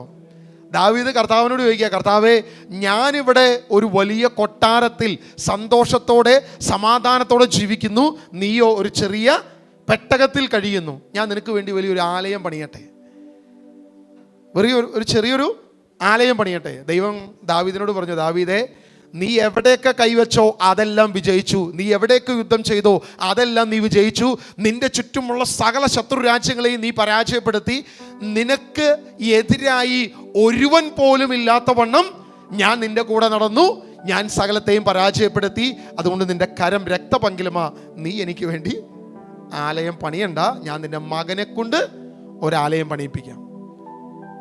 ദൈവം ദാവീദിനെ നോക്കിയിട്ട് പറയാണ്, നിന്റെ ചുറ്റും ഒരു ശത്രു ഇന്ന് നിനക്കില്ല, ഒരു രാജാവ് നിനക്കെതിരെ ഇല്ല. പേരിന് പറയാൻ വെറുതെ ഒരു മരുന്നിന് പോലും ഒരെണ്ണത്തെ പോലും ദൈവം എന്ത് ചെയ്തില്ല, ബാക്കി വെച്ചില്ല. സകലത്തെയും ദാവീദിന്റെ കീഴിലാക്കി ദൈവം ദാവീദിനെ ഉയർത്തി. സമ്പത്തിലോ അനുഗ്രഹത്തിലോ യാതൊരു കുറവുമില്ലാതെ ദൈവം ഉയർത്തി. ദൈവത്തിന്റെ പ്രിയദാസരെ, സകലത്തെയും ദൈവം ഇങ്ങനെ തന്നെ ചെയ്തത്. പഴയ നിയമം ഇനിയും പറയാൻ അനേക ഉദാഹരണമുണ്ട്. സമയത്തിന്റെ കുറവ് മൂലം ഞാനത് അവിടെ നിർത്തുക. പുതിയ നിയമത്തിൽ ദൈവത്തിന്റെ പ്രവൃത്തി എടുത്തു നോക്കാം. ദൈവം 12 ശിഷ്യന്മാരെ തിരഞ്ഞെടുത്തു, അല്ലേ? 12 പേരെ തിരഞ്ഞെടുത്തു. പത്രോസിനെയും തിരഞ്ഞെടുത്തു, യാക്കോബിനെ തിരഞ്ഞെടുത്തു, യോഹന്നാനെ തിരഞ്ഞെടുത്തു, അന്ത്രയോസിനെ തിരഞ്ഞെടുത്തു. ഇങ്ങനെ 12 പേരെ തിരഞ്ഞെടുത്തു. ദൈവത്തിൻ്റെ തിരഞ്ഞെടുപ്പ് വളരെ ശ്രേഷ്ഠമാണ്. വല്ല തെറ്റുമോ? ദൈവം തൻ്റെ തിരഞ്ഞെടുപ്പിൽ എവിടെയെങ്കിലും ഒരു തെറ്റ് പറ്റുമോ? ഒരു തെറ്റും പറ്റത്തില്ല, ഉറപ്പാണ്. വളരെ പെർഫെക്റ്റായി ദൈവം തിരഞ്ഞെടുത്തു. ഈ തിരഞ്ഞെടുത്ത് കഴിഞ്ഞ് ഈ പത്രോസിനോട് ദൈവം, കർത്താവായ യേശു ക്രിസ്തു പറയുന്നുണ്ട്, എടാ, ടാക്സ് അടയ്ക്കാൻ വഴിയില്ല, ടാക്സ് അടയ്ക്കാൻ വഴിയില്ല. നീ ഒരു കാര്യം ചെയ്യുക, പോയി ഒരു മീനെ പിടിക്കുക, ആ മീനിൻ്റെ വായിൽ നിന്നും കിട്ടുന്ന നാണയം എടുത്ത് എനിക്കും നിനക്കും വേണ്ടി ടാക്സ് അടയ്ക്കുക. സർവസമ്പന്നനായ സർവാധിപനായ സൃഷ്ടാവായ ദൈവം വന്നിട്ട് പറയുകയാണ്, ടാക്സ് അടയ്ക്കാൻ വകുപ്പില്ലടാ, ഒരു വഴിയില്ല. നീ പോയിട്ടൊരു മീനെ പിടിച്ച് അതുകൊണ്ട് കിട്ടുന്ന പൈസ കൊണ്ട് നീ എന്ത് ചെയ്യുക, നീ പോയി ആ ടാക്സ് അടച്ചോ, ആ പണം കൊണ്ടുപോയി നീ ടാക്സ് അടയ്ക്കുക. ഇനി പത്രോസിൻ്റെ കാര്യം നോക്കിയേ, പത്രോസും പ്രശ്നമാണ്. അത്യാവശ്യം പത്രോസിൻ്റെ കയ്യിലും 10 ചിക്കിലി ഉണ്ടായിരുന്നെങ്കിൽ, കർത്താവെ പേടിക്കണ്ട, മീനൊന്നും പിടിക്കാൻ പോകണ്ട, നമ്മുടെ പോക്കറ്റിലുണ്ടെന്നേ, നമ്മുടെ വീട്ടിലുണ്ടെന്നേ പൈസ, ഞാൻ കൊണ്ടുപോയി ടാക്സ് അടച്ചോളാം എന്ന് പറയേണ്ട ഒരു പത്രോസിനെ നമ്മൾ കാണണ്ടേ? പക്ഷെ നേരെ തിരിച്ച് പുള്ളി പോയി മീൻ പിടിക്കുന്ന പത്രോസിനെ നമ്മൾ കാണുന്നത്. യൂദാസാണ് പണം മുഴുവൻ ഡീൽ ചെയ്തിരുന്നത്, എല്ലാ പണവും ഡീൽ ചെയ്തിരുന്നത് യൂദാസാണ്. ഒരു പെസഹ ആചരിക്കുന്ന കാര്യത്തിലേക്ക് കർത്താവ് വരുമ്പോൾ കർത്താവോടെ പറയുന്നൊരു കാര്യമുണ്ട്, നീ പോവുക, അവിടെ പോകുമ്പോൾ ഒരു കഴുതയും വെള്ളവും നടന്നു വരുന്ന സംഭവം, ഇങ്ങനെയുള്ളൊരു ചെറിയ സൂചനകളൊക്കെ കൊടുത്തിട്ട് നീ ചോദിക്കണം, ഗുരുവിന് പെസഹ ആചരിക്കാൻ എവിടെയാണ് തയ്യാറാക്കിയിരിക്കുന്നത്? അപ്പോൾ സകലതും തയ്യാറാക്കിയിരിക്കുന്ന ഒരു മാളിക അവൻ നിന്നെ കാണിച്ചു തരും, അതാണ് നമുക്ക് വേണ്ടി ഒരുക്കിയിരിക്കുന്നത്. കർത്താവിന് വല്ല കുറവുണ്ടോ? അപ്പസ്തോലന്മാർക്ക് വല്ല കുറവുണ്ടോ? ദൈവത്തിന് വേണ്ടി ഓടിയിരിക്കുന്ന 12 അപ്പസ്തോലന്മാരും യാതൊരു കുറവുമില്ലാതെ സജ്ജീകരിച്ച തയ്യാറാക്കിയിരിക്കുന്ന ഒരു മാളികയിലാണ് അവരെന്ത് ചെയ്തത്? അവരുടെ ഏറ്റവും ശ്രേഷ്ഠമായ പെസഹ, അല്ലെങ്കിൽ ഏറ്റവും ആദ്യത്തെ വിശുദ്ധ കുർബാന അവര് പ്രതീകമായി ആ അപ്പം മുറിക്കൽ ശുശ്രൂഷ നടത്തുന്ന ആദ്യത്തെ കാര്യം അവിടെയാണ്. യേശു കുർബാനയെ സ്ഥാപിക്കുന്ന ഏറ്റവും ശ്രേഷ്ഠമായത്, ഏറ്റവും ബെസ്റ്റായിട്ടുള്ളൊരു സ്ഥലത്താണ്. വല്ല കുറവുണ്ടായിരുന്നോ? ഒരു കുറവുണ്ടായില്ല. പക്ഷെ മറ്റുള്ളവരെ നോക്കുമ്പോൾ 12 എണ്ണം യാതൊരുവിധ വകുപ്പും ഇല്ലാതെ ചുമ്മാ തെണ്ടി തിരിഞ്ഞ് നടക്കുക. 3.5 വർഷക്കാലമായി യാതൊരു വകുപ്പും ഇല്ലാതെ തെണ്ടി തിരിഞ്ഞ് നടക്കുക. ഇനി വിശ്വാസത്തിൻ്റെ കാര്യത്തിലും വിശ്വസ്തതയുടെ കാര്യത്തിലും ഇവന്മാർ അടിപൊളിയാണ്, അല്ലേ? പത്രോസിന് വല്ല വിശ്വസ്തത കുറവുണ്ടോ? കർത്താവിൻ്റെ ബഡ്ഡി എന്നാ പറയുന്നത് പത്രോസ്, കർത്താവിൻ്റെ ബഡ്ഡി. അതായത് ഒരു അപകടത്തിനും ഒരു പ്രശ്നത്തിനും ഒരു രീതിയിലും കോംപ്രമൈസ് ഇല്ല, എപ്പോഴും കൂടെ നടക്കുന്ന ഒരു പത്രോസിനെ കാണുന്നത്. നമ്മൾ വിചാരിക്കുന്ന പോലെയല്ല. യഹൂദർ പലപ്പോഴായിട്ട് യേശുവിനെ കൊല്ലാൻ ശ്രമിക്കുന്നുണ്ട്. ഈ കൊല്ലാൻ ശ്രമിക്കുന്നിടത്തു നിന്നൊക്കെ പത്രോസ് വളരെ വിദഗ്ധമായിട്ടാണ് കൊണ്ടുപോകുന്നത്.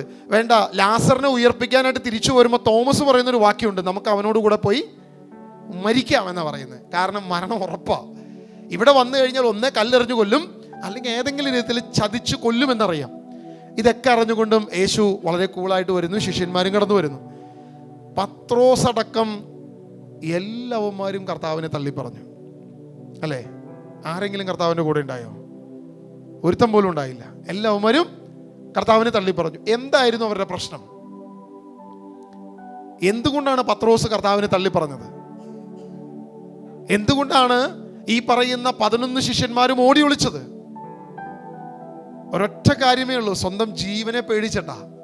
കൊല്ലപ്പെടുമെന്നുള്ളൊരു ഉറപ്പുള്ളത് കൊണ്ടാ. അവിടെ ഉണ്ടായിരുന്ന സന്നദ്ധ സംഘം, പുരോഹിത വർഗം തകർക്കുമെന്ന്, നശിപ്പിക്കുമെന്ന് ഉറപ്പുള്ളത് കൊണ്ടാ. അതിന് ഭയന്നുകൊണ്ടാ, സ്വന്തം ജീവനെ ഭയന്നുകൊണ്ടാണ് പത്രോസ് തള്ളിപ്പറയുന്നത്. പത്രോസ് തള്ളിപ്പറയുന്നത് എവിടെ വെച്ചിട്ടാ?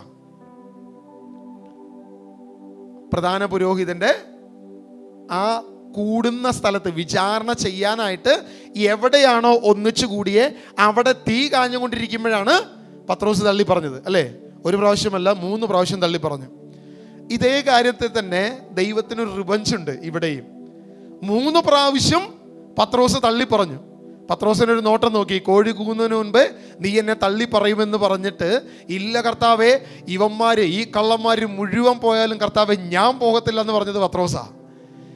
എല്ലാവരും പോയാലും ഞാൻ നിന്നെ ഉപേക്ഷിക്കത്തില്ല. യാക്കോബ് ചിലപ്പോൾ പോയേക്കാം, അന്ത്രയോസ് പോയേക്കാം, മറ്റേ തോമസ് ഇല്ലേ 11 വരെ പോയേക്കാം, പക്ഷേ ഞാൻ പോകത്തില്ല, ഞാൻ ശ്രേഷ്ഠമായ യഹൂദ പാരമ്പര്യമുള്ളവനെ, ഞാൻ പോകത്തില്ലെന്ന് പറഞ്ഞു. ഏറ്റവും ശക്തമായി പ്രാകാനും ശപിക്കാനും തുടങ്ങിയെന്ന വചനം പറയുന്നത്. നിങ്ങൾ ആ വചനം വായിച്ചിട്ടുണ്ടോ? മത്തായി സുവിശേഷത്തിൽ 26:69. നമുക്ക് ആ വചനം മാത്രം ഒന്ന് വായിച്ചു പോവാം. മത്തായി സുവിശേഷം 26-ാം അധ്യായം 69-ാം വാക്യം. പത്രോസ് പുറത്ത് മുറ്റത്തിരിക്കുകയായിരുന്നു. ഒരു പരിചാരിക അവനെ സമീപിച്ച്, നീയും ആ ഗലീലിക്കാരനായ യേശുവിനോട് കൂടെ ആയിരുന്നുവല്ലോ എന്ന് പറഞ്ഞു. നീ പറയുന്നത് എന്താണെന്ന് ഞാൻ അറിയുന്നില്ല എന്ന് അവരുടെ എല്ലാം മുമ്പാകെ അവൻ നിഷേധിച്ചു പറഞ്ഞു. 74-ാം വാക്യം വായിച്ച്. പത്രോസ് ആകട്ടെ ഞാൻ ആ മനുഷ്യനെ അറിയുകയില്ല എന്ന് പറഞ്ഞ് ശപിക്കുവാനും ആണയിടാനും തുടങ്ങി. ഉടനെ കോഴി കൂകി. ശപിക്കുവാനും ആണയിടാനും തുടങ്ങി. 3.5 വർഷക്കാലം കൂടെ കൊണ്ടുവരുന്നതാ, എല്ലാ കാര്യവും ചെയ്തു കൊടുത്തതാ. ഞാൻ ചോദിക്കട്ടെ, നമുക്കിപ്പോൾ ഒരു പ്രശ്നം വരുമ്പോൾ നമ്മൾ സ്വാഭാവികമായിട്ടും വീണ് പോകാം. കാരണം നമ്മുടെ വിശ്വാസത്തിൻ്റെ ഉറപ്പ് എത്രത്തോളം ഉണ്ടെന്ന് വെച്ചാൽ അത്രത്തോളം ഉള്ളൂ. മരിച്ചവർ ഉയർത്തെഴുന്നേൽക്കുന്നത് കണ്ടിട്ടുണ്ടോ? നിങ്ങൾ ആരെങ്കിലും കണ്ടിട്ടുണ്ടോ? ഏതെങ്കിലും മനുഷ്യൻ വെള്ളത്തിന് മീതെ നടക്കുന്നത് നിങ്ങൾ കണ്ടിട്ടുണ്ടോ? വെള്ളം വീഞ്ഞാക്കുന്നത് നിങ്ങൾ കണ്ടിട്ടുണ്ടോ? ഇല്ല. 4 ദിവസം കഴിഞ്ഞവനെ ലാസറേ പുറത്തു വരിക എന്ന് പറഞ്ഞ് വിളിച്ച് പുറത്തേക്ക് കൊണ്ടുവരുന്നത് നിങ്ങൾ കണ്ടിട്ടില്ല. വെള്ളത്തിന് മീതെ നടക്കുന്നത് നിങ്ങൾ കണ്ടിട്ടില്ല. കുഷ്ഠരോഗിയെ തൊട്ട് ഒറ്റ നിമിഷം കൊണ്ട് ഇൻസ്റ്റന്റ് ഹീലിംഗ് നടത്തുന്നത് നിങ്ങൾ കണ്ടിട്ടില്ല. ഈ പറഞ്ഞതെല്ലാം കണ്ടവനാ പത്രോസ്. 3.5 വർഷക്കാലം യേശു ചെയ്ത സകല അത്ഭുതവും കണ്ടതാണ് പത്രോസ്. എന്നിട്ട് പത്രോസ് എന്ത് ചെയ്തു? തള്ളിപ്പറഞ്ഞു. എന്നിട്ട് പത്രോസ് വീണുപോയി. ബാക്കി ശിഷ്യന്മാർ മുഴുവൻ കണ്ടു, അല്ലെ? യൂദാസ് അടക്കം സകലരും ഈ അത്ഭുതം കണ്ടു. യേശുവിൻ്റെ മിനിസ്ട്രിയിലെ ഈ പറയുന്ന എല്ലാ അത്ഭുതവും ഇവർ മുഴുവൻ കണ്ടു. എന്നിട്ടും പത്രോസ് എന്ത് ചെയ്തു? യേശുവിനെ തള്ളിപ്പറഞ്ഞു. ശിഷ്യന്മാരും യേശുവിനെ ഉപേക്ഷിച്ചു പോയി. കർത്താവ് വെറുതെ വിടുമെന്ന് തോന്നണ്ടോ? പത്രോസിനെ വെറുതെ വിട്ടോ? വെറുതെ വിട്ടില്ല.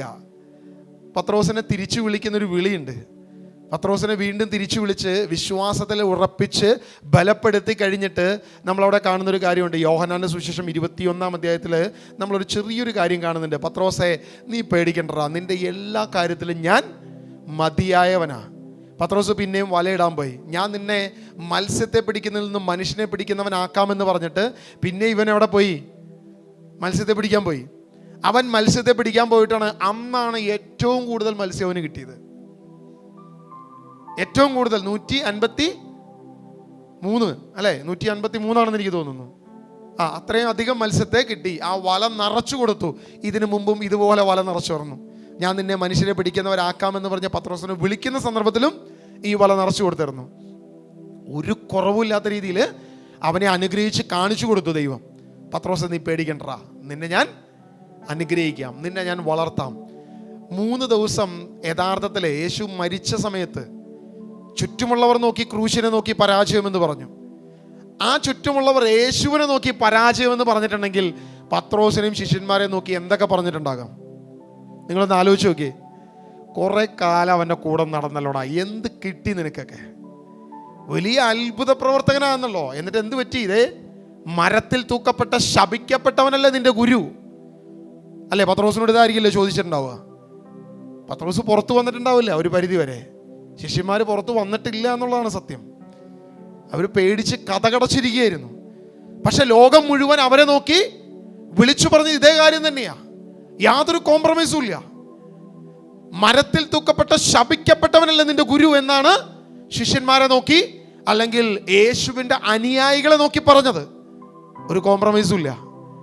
നിക്കദേമോസും അരിമത്തിക്കാരൻ ജോസഫും അവൻ്റെ ശരീരം ഏറ്റെടുത്ത് കൊണ്ടുവന്ന് ഒരു കടം വാങ്ങിയ സ്വന്തമായ ഒരു കല്ലറ പോലും ക്രിസ്തുവിനില്ല. യേശു പറയുന്നൊരു വാക്യമുണ്ട്, മനുഷ്യപുത്രന് തല ചായ്ക്കാൻ മണ്ണിനിടമില്ല. എല്ലാമുണ്ട്, സകലതും സൃഷ്ടിച്ചത് ഞാനാ, എല്ലാമുണ്ട്. പക്ഷേ മനുഷ്യപുത്രന് ഒരു തരി മണ്ണ് പോലുമില്ലെന്ന്. അതിനും കടം വാങ്ങേണ്ടി വന്നു. കടം വാങ്ങിയ ഒരു കല്ലറയിലാണ് എൻ്റെ കർത്താവ് 3 ദിവസം സുഖനിദ്രയിൽ കിടന്നത്. അവൻ പാതാളങ്ങളല്ലെങ്കിൽ സുവിശേഷം പ്രസംഗിച്ചു, പക്ഷെ അവൻ്റെ ശരീരം കിടന്നത് ഈ 3 ദിവസം കടം വാങ്ങിയ ഒരു കല്ലറയിലാണ്. ലോകം മുഴുവൻ നോക്കി പറഞ്ഞു പരാജയം. എല്ലാവരും നോക്കി, ശിഷ്യന്മാരെ നോക്കി പറഞ്ഞു ശപിക്കപ്പെട്ടവനല്ലേ നിന്റെ ഗുരു എന്ന് പറഞ്ഞു. പക്ഷേ ഈ പറഞ്ഞവരുടെ എല്ലാം മുൻപിൽ, സകലത്തിൻ്റെയും മുൻപിൽ തിരിച്ചു പറയിപ്പിക്കുന്ന ഒരു കർത്താവിനെ നമുക്ക് കാണാൻ പറ്റും. യേശു 40 ദിനരാത്രങ്ങൾ ശിഷ്യന്മാരോടുകൂടെ ഉയർത്തെഴുന്നേറ്റതിന് ശേഷം അവരെ പഠിപ്പിക്കുകയും അവരോട് കൂടെ ഉണ്ടാകുകയും അവരെ ശക്തിപ്പെടുത്തുകയും അവരെ ബലപ്പെടുത്തുകയും ചെയ്തു. കർത്താവ് ഒരു കൽപ്പന പറഞ്ഞിട്ടാ ഉന്നതങ്ങളിലേക്ക് സംഭവിക്കപ്പെട്ടത്. മക്കളെ, കാര്യമൊക്കെ ശരി, എല്ലാം ഓക്കെ, പക്ഷെ ഈ പട്ടണം വിട്ട് നിങ്ങൾ പോകരുത്. എവിടെ പോകരുത്? ഈ പട്ടണം വിട്ട് നിങ്ങൾ പോകരുത്. എന്നെ കളിയാക്കിയ, എന്നെ ശപിക്കപ്പെട്ടവനെന്ന് പറഞ്ഞ, എന്നെക്കുറിച്ച് സങ്കടപ്പെട്ട, എനിക്ക് വേണ്ടി ജെറുസലേം പുത്രിമാർ കരഞ്ഞ, എന്നെ നോക്കി നിലവിളിച്ച ഈ പട്ടണം വിട്ട് നിങ്ങൾ പോകരുത്. കാരണം ശക്തി പ്രാപിച്ചിട്ട് എനിക്ക് ചിലത് പ്രവർത്തിക്കാനുണ്ട് ഈ പട്ടണത്തിൽ. എനിക്ക് ചിലത് നിങ്ങളുടെ കരങ്ങളിലൂടെ ചെയ്തു കാണിക്കാനുണ്ട് ഈ പട്ടണത്തിൽ. അതുകൊണ്ട് നിങ്ങൾ ഈ പട്ടണം വിട്ട് പോകരുത്. ഈ പട്ടണത്തിൽ തന്നെ നിൽക്കണം. അവർക്ക് ഓടി ഒളിക്കണമെന്ന് താല്പര്യമുണ്ട്. കുറച്ചുകൂടി സമാധാനമുള്ള വേറൊരു സ്ഥലത്ത് പോയി സന്തോഷത്തോടെ സമാധാനത്തോടെ, നമ്മളങ്ങനെയല്ലേ? ഒരു പ്രശ്നം വരുമ്പോൾ ഓടി ഒളിക്കാനല്ലേ നമുക്ക് ആഗ്രഹം? ആണോ? അല്ലേ? ഒരു പ്രശ്നം വന്നാൽ എങ്ങനെയെങ്കിലും ഇവിടെ നിന്നൊന്ന് രക്ഷപ്പെട്ടാൽ മതി. ആത്മഹത്യ ചെയ്യുന്നത് എന്തിനു വേണ്ടിയിട്ടാണ് മനുഷ്യൻ? ഇവിടത്തെ പ്രശ്നം ഒന്ന് ഒഴിഞ്ഞ് കിട്ടിയാൽ മതി. അതിലും വലിയ പ്രശ്നത്തിലേക്ക് ഈ പാപി ചെല്ലുന്നതെന്ന് ഇവൻ അറിയുന്നില്ല സത്യത്തിൽ. കാരണം ആ നിലവിലുള്ള പ്രശ്നത്തെ എങ്ങനെയെങ്കിലും ഒന്ന് സോൾവ് ചെയ്താൽ മതി എന്ന് മാത്രമാണ് അവൻ വിശ്വസിക്കുന്നത്. കർത്താവ് പറഞ്ഞു, നിങ്ങൾ ഈ പട്ടണം വിട്ട് പോകരുത്. ഉന്നതങ്ങളിൽ നിന്നും ശക്തി ലഭിച്ചിട്ടല്ലാതെ നിങ്ങൾ ഈ പട്ടണം വിട്ട് പോകരുത്. പ്രകടമായി നമ്മൾ നോക്കിക്കഴിഞ്ഞാൽ നമുക്ക് കാണാൻ പറ്റുന്ന ഒറ്റ കാര്യമുള്ളൂ, ഉന്നതത്തിൽ നിന്നും എന്തോ ഒരു ശക്തി വരാനുണ്ട്. ഓക്കെയാ. പക്ഷെ ദൈവത്തിൻ്റെ കാര്യത്തിൽ ദൈവത്തിന് ചില റിവഞ്ചുകളുണ്ട്. കോംപ്രമൈസ് ഇല്ല, നോ കോംപ്രമൈസ്. ദൈവത്തിന് റിവഞ്ചുകളുണ്ട് ഈ കാര്യത്തിൽ. എന്നെ കളിയാക്കിയ പട്ടണത്തിൽ ഞാൻ നിന്നെ ഉയർത്തി നിർത്തി എൻ്റെ കാര്യത്തിൽ വിളിച്ചു പറയിപ്പിച്ച് ഞാൻ ആരാണെന്ന് തെളിയിച്ചിട്ടേ ഈ കാര്യത്തിലൊരു മാറ്റമുള്ളൂ. അതാ കർത്താവിൻ്റെ നിയമം. ദൈവത്തിൻ്റെ രീതി അങ്ങനെയാണെന്ന്.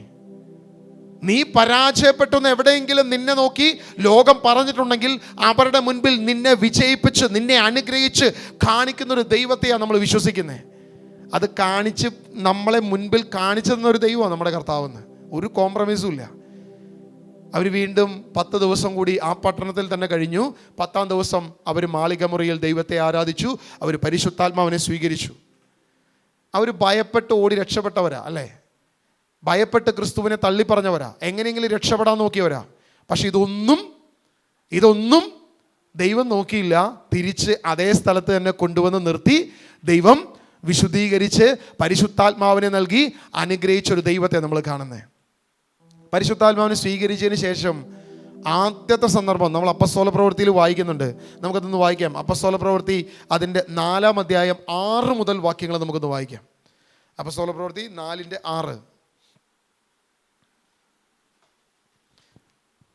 പ്രധാന പുരോഹിതൻ അന്നാസും കയഫസും യോഹന്നാനും അലക്സാണ്ടറും പ്രധാന പുരോഹിതന്റെ കുലത്തിൽപ്പെട്ട എല്ലാവരും അവിടെ ഉണ്ടായിരുന്നു. അവിടെ ശ്രദ്ധിക്കണേ, ഈ വാക്യങ്ങൾ വായിക്കുമ്പം ഈ ദൈവത്തിൻ്റെ പരിശുദ്ധാത്മാവാണ് ദൈവവചനം എഴുതിയിരിക്കുന്നത്, അല്ലേ? എല്ലാവരും വിശ്വസിക്കുന്നുല്ലോ, അല്ലേ? അപ്പോൾ മനുഷ്യൻ്റെ കരമാണ് എഴുതിപ്പിക്കുന്നതെങ്കിലും ദൈവത്തിൻ്റെ പരിശുദ്ധാത്മാവാണ് അതിൻ്റെ കസ്റ്റോഡിയൻ. അതിൻ്റെ യഥാർത്ഥ കസ്റ്റോഡിയൻ ദൈവത്തിൻ്റെ പരിശുദ്ധാത്മാവാണ്. അപ്പോൾ ആ വാക്ക് വളരെയധികം ശ്രദ്ധിച്ചൊന്ന് വായിച്ചേ, ഒന്നുകൂടി വായിച്ചോ. അത് പ്രധാന പുരോഹിതൻ അന്നാസ് കയ്യഫാസ് യോഹന്നാൻ അലക്സാണ്ടർ പ്രധാന പുരോഹിതന്റെ കുലത്തിൽപ്പെട്ട സകല കുലത്തിൽപ്പെട്ട എല്ലാവരും സന്നദ്ധരിംഗ് സംഘത്തിലെ സകലരും അവിടെ കൂടിയിരുന്നു എന്നാ ദൈവവചനം പറയുന്നത്. യേശുവിനെ വിചാരണ ചെയ്യാൻ ആരൊക്കെ ഉണ്ടായിരുന്നു അവിടെ? ഈ പറയുന്ന എല്ലാവന്മാരും അവിടെ കൂടിയിരുന്നു ക്രിസ്തുവിനെ വിചാരണ ചെയ്യാൻ. രാത്രിയിൽ കൂടിയിരുന്ന് ഒരുമിച്ചാണ് യേശുവിനെ വിചാരണ ചെയ്തത്. യേശുവിൻ്റെ മുഖത്തടിക്കുകയും ഇങ്ങനെയാണോ പ്രധാന പുരോഹിതനോട് മറുപടി പറയുന്നതെന്നൊക്കെ ചോദിക്കുകയും ചെയ്ത ഒരു കൂട്ടം സന്നദ്ധരിങ് സംഘത്തെ നമുക്ക് അവിടെ കാണാൻ പറ്റും. ഇവന്മാരിൽ ഒരുത്തനെ പോലും മിസ്സാവാൻ ദൈവം സമ്മതിച്ചില്ല എന്ന് കൃത്യമായിട്ട് ഇവിടെ അപ്പോസ്തല പ്രവൃത്തി പറയുകയാണ്. പത്രോസിനെ വിചാരണ ചെയ്യാൻ ഇതേ സംഘത്തെ തന്നെ ഒരുമിച്ച് കൊണ്ടുവന്ന് നിർത്തിയിരിക്കുക. അടുത്ത വാക്യം വായിച്ചു. അപ്പോസ്തലന്മാരെ അവർ തങ്ങളുടെ മധ്യത്തിൽ നിർത്തി ഇങ്ങനെ ചോദിച്ചു, എന്തധികാരത്തിലാണ് അഥവാ ആരുടെ നാമത്തിലാണ് നിങ്ങൾ ഇത് പ്രവർത്തിച്ചത്? എന്തധികാരത്തിലാണ്, ആരുടെ നാമത്തിലാണ് നിങ്ങൾ ഇത് പ്രവർത്തിച്ചത്? അപ്പോൾ പരിശുദ്ധാത്മാവിൽ നിറഞ്ഞ് പത്രോസ് അവരോട് പറഞ്ഞു, ഭരണാധികാരികളെയും ജനപ്രമാണികളെയും, ഒരു രോഗിക്ക് ഞങ്ങൾ ചെയ്ത ഒരു സൽപ്രവൃത്തിയെക്കുറിച്ചാണ്, എന്തു മാർഗങ്ങൾ ഉപയോഗിച്ച് ഞങ്ങൾ ആ മനുഷ്യനെ സുഖപ്പെടുത്തിയതിനെ കുറിച്ചാണ് ഞങ്ങൾ ഇന്ന് വിചാരണ ചെയ്യപ്പെടുന്നതെങ്കിൽ നിങ്ങളും ഇസ്രായേൽ ജനം മുഴുവൻ ഇതറിഞ്ഞിരിക്കട്ടെ. നിങ്ങൾ കുരിശിൽ തറച്ച് കൊല്ലുകയും മരിച്ചവരിൽ നിന്നും ദൈവം ഉയർപ്പിക്കുകയും ചെയ്ത നസ്രായനായ യേശുക്രിസ്തുവിൻ്റെ നാമത്തിലാണ് ഈ മനുഷ്യൻ സുഖം പ്രാപിച്ചിരിക്കുന്നത്. ഈ വാക്ക് പറയുമ്പോൾ പത്രോസിനൊരു ആത്മീയ ഉണർവ് നമുക്കവിടെ കാണാൻ പറ്റും. കാരണം പരിശുദ്ധാത്മാവിൽ നിറഞ്ഞു എന്ന് തൊട്ടു മുൻപ് ദൈവവചനം പറഞ്ഞിരിക്കുക. പരിശുദ്ധാത്മാവിൽ നിറഞ്ഞു. അവൻ ഏത് നാമമോ തള്ളി പറഞ്ഞേ? യേശുവിൻ്റെ നാമം. ഇവനെ ഞാൻ അറിയുന്നില്ല എന്ന് പറഞ്ഞ് ശപിക്കാൻ തുടങ്ങിയ അതേ നാമം അതേ സ്ഥലത്ത് അതേ വ്യക്തികളുടെ നടുവിൽ വിളിച്ചു പറയുകയാണ്, ഞാൻ ഇന്ന് വിചാരണ ചെയ്യപ്പെടുന്നത്. കഴിഞ്ഞ 50-ലധികം ദിവസങ്ങൾക്ക് മുൻപ്, കുറച്ച് ദിവസങ്ങൾക്ക് മുൻപ്, ആ ഒരു വെള്ളിയാഴ്ച ദിവസം എന്നെ ഇവിടെ കൊണ്ടുവന്ന് എൻ്റെ നാഥനെ, എൻ്റെ ഗുരുവിനെ വിചാരണ ചെയ്തപ്പോൾ ഞാൻ ഏത് നാമത്തെ തള്ളിപ്പറഞ്ഞുവോ, എൻ്റെ ജീവനെ ഭയന്നുകൊണ്ട് എന്നെ തകർക്കും, എന്നെ നശിപ്പിക്കും, മരണം എൻ്റെ മുൻപിലുണ്ടല്ലോ എന്ന് ഭയത്തിൽ ഞാൻ ഏത് നാമത്തെ തള്ളിപ്പറഞ്ഞോ അതേ നാമത്തെ ഇവിടെ പത്രോസ് വിളിച്ചു പറയുകയാണ്. കർത്താവായ യേശു ക്രിസ്തുവിൻ്റെ നാമമാണ് സർവത്തിനും ഉപരിയായ നാമം. ആ നാമത്തിലാണ് ഞങ്ങൾ അത്ഭുതം ചെയ്തത് എന്ന് വിളിച്ചു പറയുക. അതുകൊണ്ടും അവസാനിച്ചില്ല. അടുത്ത വാക്യം കൂടി ഒന്ന് വായിച്ചോ. ആ ഒരു വാക്യമാണ്, നസ്രായനായ യേശുക്രിസ്തുവിൻ്റെ നാമത്തിലാണ് ഈ മനുഷ്യൻ സുഖം പ്രാപിച്ച് നിങ്ങളുടെ മുൻപിൽ നിൽക്കുന്നത്. വീട് പണിക്കാരായ നിങ്ങൾ തള്ളിക്കളഞ്ഞ കല്ല് മൂലക്കല്ലായി തീർന്നു. ആ കല്ലാണ് യേശു, മറ്റാരിലും രക്ഷയില്ല. എടാ യഹൂദ, എടാ സന്നദ്ധരിങ് സംഘത്തിലെ പുരോഹിത പ്രമുഖനായ അന്നാസെ, കയ്യഫാസെ, നിന്നോടൊക്കെ ഞാൻ വിളിച്ചു പറയുന്നൊരു ധൈര്യം പത്രോസ് ഇങ്ങനെ പറയുകയാണ്. നീ വർഷാവർഷം അർപ്പിക്കുന്ന പാപപരിഹാര ബലിയും, നീ അർപ്പിക്കുന്ന സമാധാന ബലിയും, നീ അർപ്പിക്കുന്ന സകല ബലിയും, ഈ ദേവാലയത്തിൽ കാലങ്ങളായി നീ അർപ്പിക്കുന്ന ബലിയിലൊന്നും രക്ഷയില്ല. അതിലല്ല രക്ഷയിരിക്കുന്നത്. കാൽവരിയിൽ ക്രൂശിതനായ ക്രിസ്തുവിൻ്റെ ആ ബലിയിലാണ് രക്ഷയിരിക്കുന്നത്. മറ്റൊന്നിലും രക്ഷയില്ലെന്ന്. നീ പെസഹ അർപ്പിക്കാൻ വേണ്ടിയിട്ടല്ലേ നീ അന്ന് പ്രത്തോറിയത്തിൽ പ്രവേശിക്കാതെ അശുദ്ധനാകാതെ നീ എന്ത് ചെയ്തത്? എൻ്റെ നാഥനെ നീ ക്രൂശിക്കാൻ വിട്ടുകൊടുത്തത്, അവനെ ക്രൂശിക്കാന്ന് നീ വിളിച്ചു പറഞ്ഞത്. പക്ഷേ അവിടെയെല്ലാം ധൈര്യത്തോടെ നിന്നുകൊണ്ട് പത്രോസ് ഇങ്ങനെ വിളിച്ചു പറയുക. ഇത് പറയണമെങ്കിൽ ഉണ്ടാകുന്ന ഒരു ധൈര്യം നിങ്ങൾ ആലോചിച്ച് നോക്കി. നിങ്ങളൊന്ന് ആലോചിച്ച് നോക്കി. മുഖ്യമന്ത്രിക്കെതിരെ കരിങ്കൊടി കാണിച്ചാൽ എങ്ങനെയുണ്ടാവും? കഴിഞ്ഞ കുറച്ച് കാലം മുമ്പ് നമ്മൾ കണ്ടതാണല്ലോ അല്ലേ. ഞാൻ രാഷ്ട്രീയമൊന്നും പറയുന്നില്ല, ഞാൻ പെട്ടെന്ന് ഓർത്തപ്പോൾ പറയുന്നേ ഉള്ളൂ. ചൈനയിലെ പ്രധാനമന്ത്രിക്കെതിരെ അവിടെ ഒരു വിമർശനം പോലും പറ്റത്തില്ല. അവരുടെ ഗവൺമെൻറ്റിൻ്റെ ഒരു വിമർശനം പോലും സാധ്യമല്ല. തകർത്ത് കളയും, നശിപ്പിച്ച് കളയും. യഹൂദന് അതിനേക്കാളും ശ്രേഷ്ഠമായി കരുതുന്ന ആ പറയുന്ന ഏറ്റവും ശ്രേഷ്ഠതയുടെ നടുവിൽ നിന്നുകൊണ്ടാണ് വിളിച്ചു പറയുന്നത്, മറ്റാരിലും രക്ഷയില്ല. നിങ്ങൾ ക്രൂശിച്ചു കൊന്ന യേശു ക്രിസ്തുവിലാണ് രക്ഷ. മറ്റൊരുവനിലും നിങ്ങൾ പ്രത്യാശ അർപ്പിക്കേണ്ട, നിങ്ങൾക്ക് രക്ഷയില്ല. ഒരൊറ്റ വ്യക്തിയിലെ രക്ഷയുള്ളൂ എന്ന് വിളിച്ചു പറയുക. ഇത് പറയാൻ ധൈര്യമുള്ള എത്ര പേരുണ്ട് അവിടെ? പത്രോസിൻ്റെ മേൽ പരിശുദ്ധാത്മാവ് വന്ന്, നീ എവിടെ തള്ളി പറഞ്ഞുവോ പത്രോസെ, നീ എവിടെ എന്നെ ശപിച്ചോ, നീ എവിടെ എന്നെ നടക്കത്തില്ലെന്ന് പറഞ്ഞു, നിന്നെ ഞാൻ അവിടെ കൊണ്ടുവന്ന് നിർത്തി എൻ്റെ നാമത്തെ ഏറ്റുപറയിപ്പിക്കുന്ന ഒരു ദൈവമാണ് നമ്മുടെ ദൈവം. കർത്താവിന് വാശിയുണ്ടോ? നല്ല വാശിയുണ്ട് ഈ കാര്യത്തിൽ. ഒരു കോംപ്രമൈസും ഇല്ല ഇതിനകത്ത്. കർത്താവിന് ഈ കാര്യത്തിൽ യാതൊരുവിധ കോംപ്രമൈസും ഇല്ല. അതാ ഞാൻ പരിശുദ്ധാത്മാവോ വചനം എഴുതിയിരിക്കുമ്പോൾ ഇങ്ങനെ എഴുതിയിരിക്കുന്ന ഒരുവൻ പോലും മിസ്സായില്ലെന്ന്. സന്നദ്ധരിങ് സംഘത്തിലെ ഒരുത്തനെ പോലും മിസ്സാവാൻ ദൈവം അനുവദിച്ചില്ലെന്ന്. അന്നുണ്ടായിരുന്ന സകലെണ്ണത്തിനെയും ഇവിടെ കൂട്ടിച്ചേർത്ത് നിർത്തി അവരുടെ മുൻപിൽ പത്രോസിനെ കൊണ്ട് തന്നെ വിളിച്ചു പറയിപ്പിച്ചു. ഒരു കോംപ്രമൈസും ഇല്ല. പിന്നീട് അങ്ങനെ നമ്മൾ പത്രോസിനെ കാണുന്നത് ഒരു പ്രാവശ്യമല്ല, പിന്നെയും ഇനി വേറെ രക്ഷയില്ലാത്തത് കൊണ്ട് ഇനി യേശുവിൻ്റെ നാമത്തിൽ നിങ്ങൾ ഇനി ഒരു വാക്ക് പോലും പറയരുത്, പ്രഖ്യാപിക്കരുത്, സുവിശേഷം നിങ്ങൾ നിർത്തണമെന്ന് പറഞ്ഞു. അപ്പോഴും പത്രോസ് പറഞ്ഞു, ഒന്ന് പോടെ ഇറക്കാടുന്ന്, ഞങ്ങൾ കണ്ടത് ഞങ്ങൾ വിളിച്ചു പറയും, ഞങ്ങൾ കണ്ട സുവിശേഷം, ഞങ്ങൾ കണ്ടതും കേട്ടതും സൂക്ഷിച്ചു വീക്ഷിച്ചതുമായ ദൈവവചനം ഞങ്ങൾ വിളിച്ചു പറയും. ഒരു കോംപ്രമൈസ് ഇല്ലെന്നേ.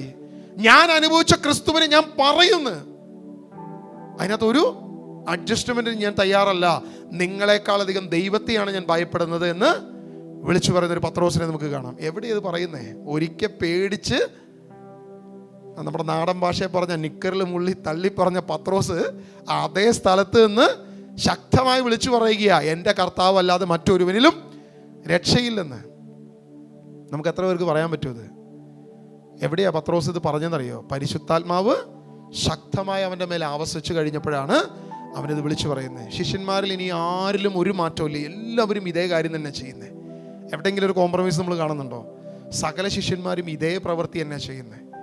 എല്ലാവരും ആദ്യം സുവിശേഷം മുഴുവൻ പ്രചരിച്ചത് എവിടെയാ? ജെറുസലേമിലാ. ഒരു കോംപ്രമൈസും ഇല്ല. നിങ്ങൾ അപ്പസ്തോല പ്രവൃത്തി 1:8 വായിച്ചേ. അവിടെയും കർത്താവ് ഒരു ചെറിയ കീ പോയിന്റ് അവിടെ വെച്ചിട്ടുണ്ട്. 1:8.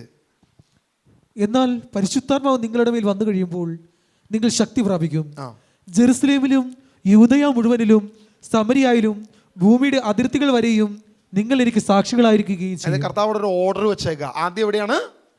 ജെറുസലേമിൽ. ഇതെന്തിനാണ് ജെറുസലേമിൽ എന്ന് പറയുന്ന ഒരു ഓർഡർ കർത്താവ് ആദ്യം വെച്ചത്? എടാ, നിങ്ങൾ ആദ്യം എനിക്ക് സാക്ഷ്യം നൽകേണ്ട സ്ഥലം ഈ ജെറുസലേമാ. എന്നെ ശപിക്കപ്പെട്ടവനെന്ന് തള്ളിയ, എന്നെ മോശക്കാരനെന്ന് മുദ്രകുത്തിയ, നിങ്ങളെ മോശമെന്ന് നിങ്ങളെ കൊണ്ട് പറയിപ്പിച്ച ഈ ജെറുസലേമിൽ തന്നെ സുവിശേഷം പ്രചരിക്കണം. ഇത് ദൈവത്തിൻ്റെ കൽപ്പനയാണ്. അത് പൗലോസ് അപ്പസ്തോലൻ പിന്നീട് പറയുന്നുണ്ട്. പൗലോസ് അത് വ്യക്തമാക്കുന്നുണ്ട്.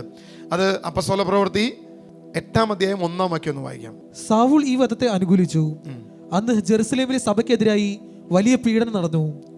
അപ്പസ്തലന്മാരൊഴികെ മറ്റെല്ലാവരും യൂദയായുടെയും സമരിയായുടെയും ഗ്രാമങ്ങളിലേക്ക് ചിതറിപ്പോയി. അപ്പോഴും അപ്പസ്തോലന്മാർ എവിടെ നിന്നു? ജെറുസലേമിൽ തന്നെ നിന്നു. പീഡനം വന്നിട്ടും മറ്റുള്ളവർ സമരിയായിലേക്കും മറ്റുള്ള സ്ഥലത്തേക്കും പോയി. അപ്പസ്തോലന്മാർ ഇതേ ജെറുസലേമിൽ തന്നെ സ്റ്റിക്ക് ഓൺ ചെയ്യുകയാണ്, മാറിയിട്ടില്ല. 13:46 ഒന്ന് വായിച്ചേ. അപ്പസ്തോല പ്രവൃത്തി 13:46. അവിടെ ഒരു നിയമം വിളിച്ചു പറയുന്നുണ്ട്. പൗലോസും ബാർനബാസും ധൈര്യപൂർവ്വം ഇങ്ങനെ പറഞ്ഞു, ദൈവവചനം ആദ്യം നിങ്ങളോട് പ്രസംഗിക്കുക ആവശ്യമായിരുന്നു. എന്നാൽ നിങ്ങൾ അത് തള്ളിക്കളയുന്നത് കൊണ്ടും നിത്യജീവന് നിങ്ങളെ തന്നെ അയോഗ്യരാക്കി തീർത്തിരിക്കുന്നത്. ഏതൊക്കെ യഹൂദൻ, ഏതൊക്കെ പ്രമാണി, ഏതൊക്കെ സിനഗോഗ്, എവിടെയൊക്കെ ഈ വിഷയം ചർച്ച ചെയ്തോ അവിടെയെല്ലാം പത്രോസിനെയും പൗലോസിനെയും ശിഷ്യന്മാരെയും അപ്പസ്തോലന്മാരെയും അയച്ചുകൊണ്ട് ഇവനിൽ മാത്രമേ രക്ഷയുള്ളൂ എന്ന് പ്രഖ്യാപിച്ച ഒരു ക്രിസ്തുവിനെ നമ്മൾ കാണുന്നത് അല്ലേ? പൗലോസ്, നിങ്ങൾ അപ്പസ്തോല പ്രവൃത്തി മുഴുവൻ വായിച്ചോ? എഫേസ്യസിൽ ചെന്നാലും എവിടെ ചെന്നാലും നമ്മൾ ആദ്യം അപ്പസ്തോല പ്രവൃത്തി വായിക്കുമ്പോൾ ആദ്യത്തെ സ്റ്റേറ്റ്മെൻറ്റ് നമ്മൾ കാണുന്നത് അവർ മദ്യപിച്ച് മതോന്മത്തരായി പ്രഖ്യാപിച്ചു എന്ന് പറയുമ്പോൾ ക്രേത്യക്കാർ, പല പല ഭാഷക്കാർ, പല ദേശക്കാരെല്ലാം ഉണ്ടായിരുന്നു. ഈ പറയുന്ന എഫേസ്യസിൽ നിന്ന് വന്ന ആളുകളുണ്ടായിരുന്നു. അവിടെയെല്ലാം ഇതേ കാര്യം തന്നെ പറഞ്ഞു വെച്ചു. ഈ യേശുവിനെ ക്രൂശിച്ച കാര്യം ഏതൊക്കെ സിനഗോഗിൽ പറഞ്ഞോ, ഒരുവൻ ഭയങ്കര ശ്രേഷ്ഠനായി, നമ്മൾ ഗമാലിയേൽ പറയുന്നുണ്ടല്ലോ, ഗമാലിയേൽ പറയുന്നൊരു വിഷയമുണ്ടല്ലോ, ഇത് ദൈവത്തിൽ നിന്നാണെങ്കിൽ അവർ നിലനിൽക്കും, എന്നാൽ മനുഷ്യരിൽ നിന്നാണെങ്കിൽ അത് തകർന്നു പോകും, നശിച്ചു പോകും.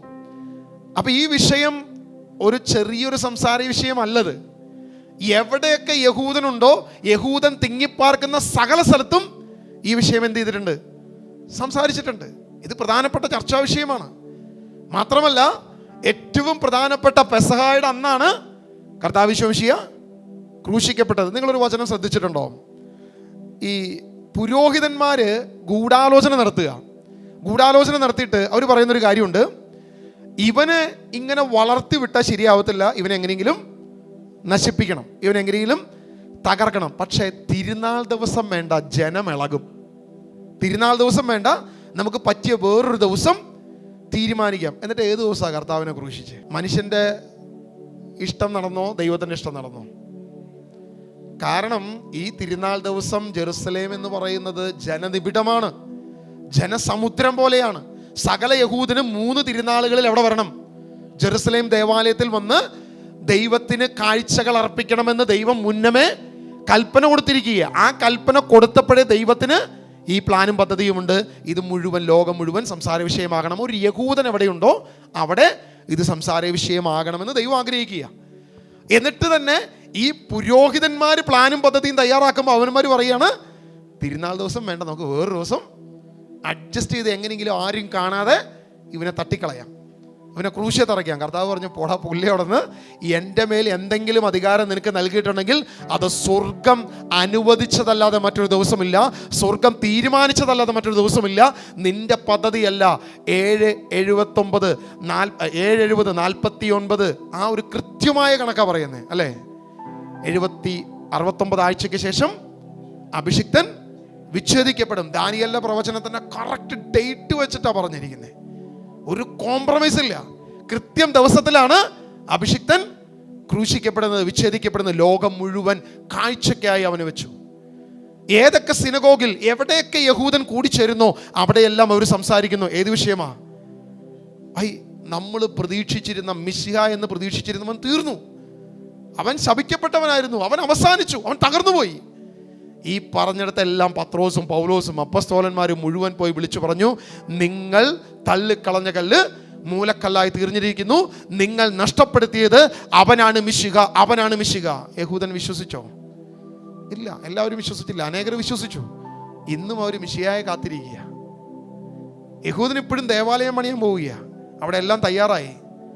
നമ്മളിപ്പോഴും ഉദ്ദിഷ്ട കാര്യത്തിന് ഉപകാരസ്മരണം നടത്തിക്കൊണ്ട് നടക്കുക.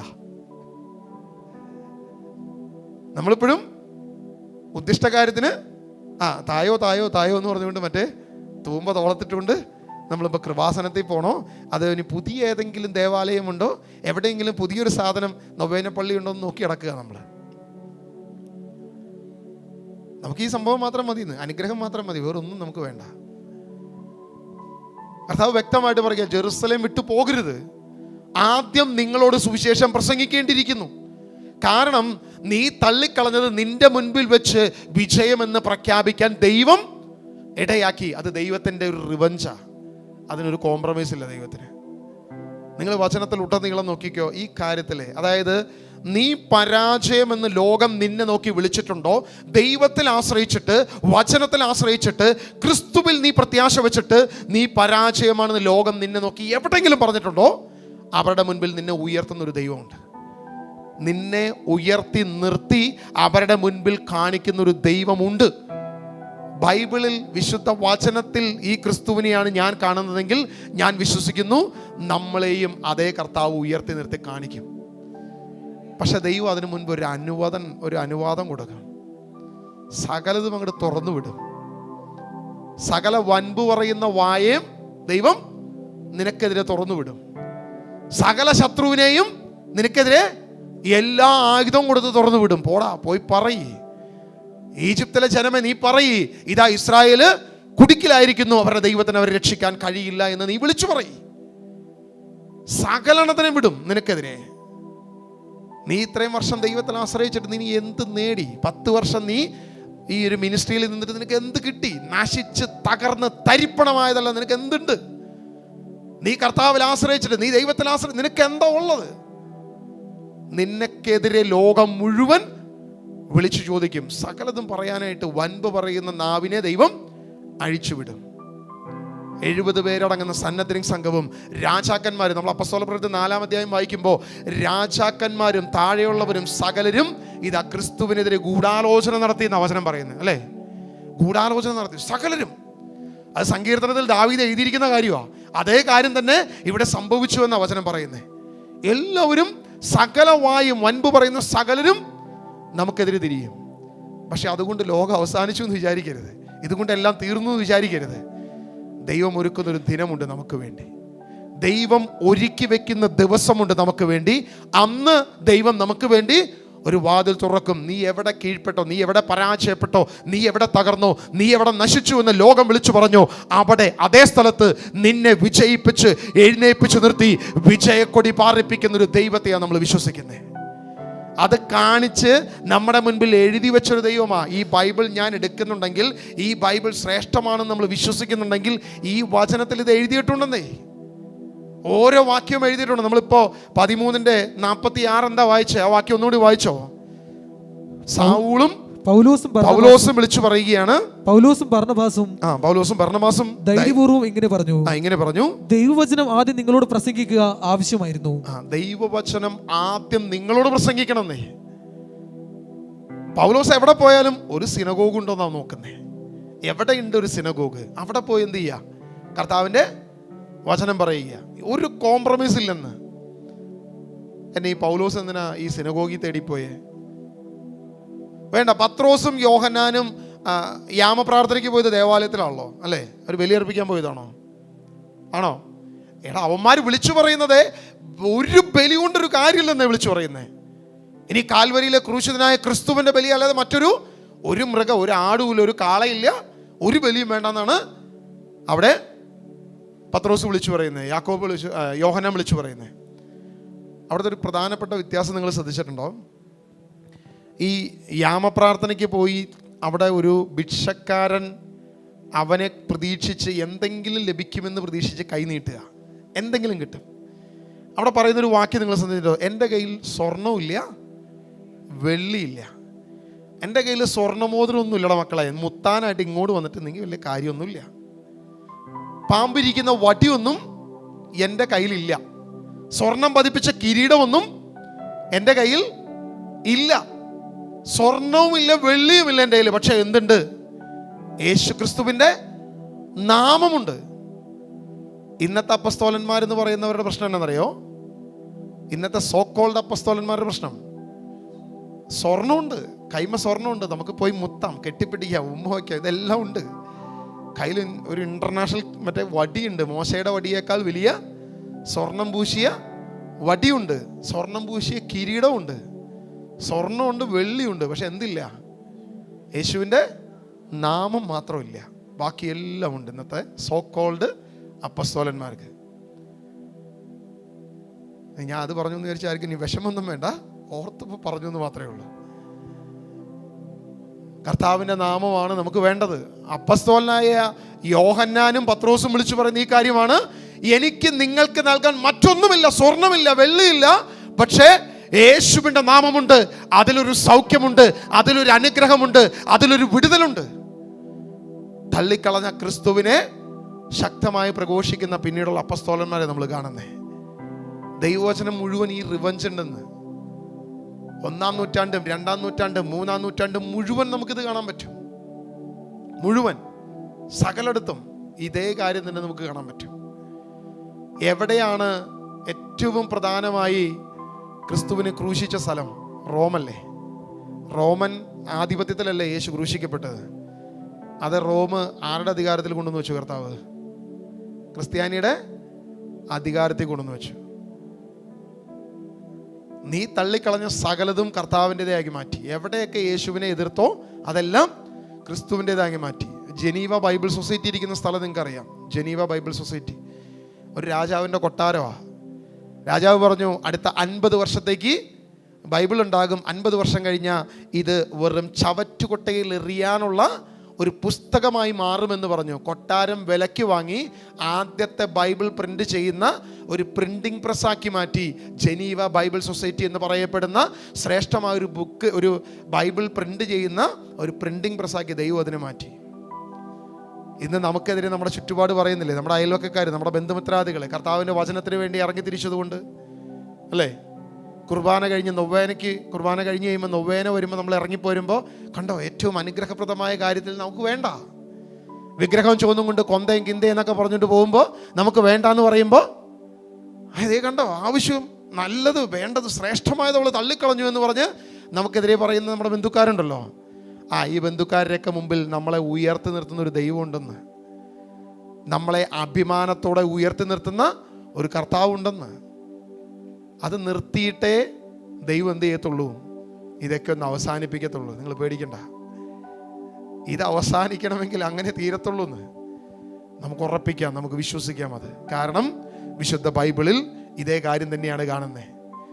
പൗലോസിനെ നിങ്ങൾ നോക്കി, പൗലോസിൻ്റെ ചരിത്രം വെറുതെ പരിശോധിച്ച്, ക്രിസ്ത്യാനികളെ ക്രൂശിപ്പിച്ച് പീഡിപ്പിച്ച്, എവിടെയൊക്കെ ക്രിസ്ത്യാനിനെ പീഡിപ്പിച്ചോ അവിടെയെല്ലാം കർത്താവ് കൊണ്ടുപോയി അതേ നാമം വിളിച്ചു പറയിപ്പിച്ചു.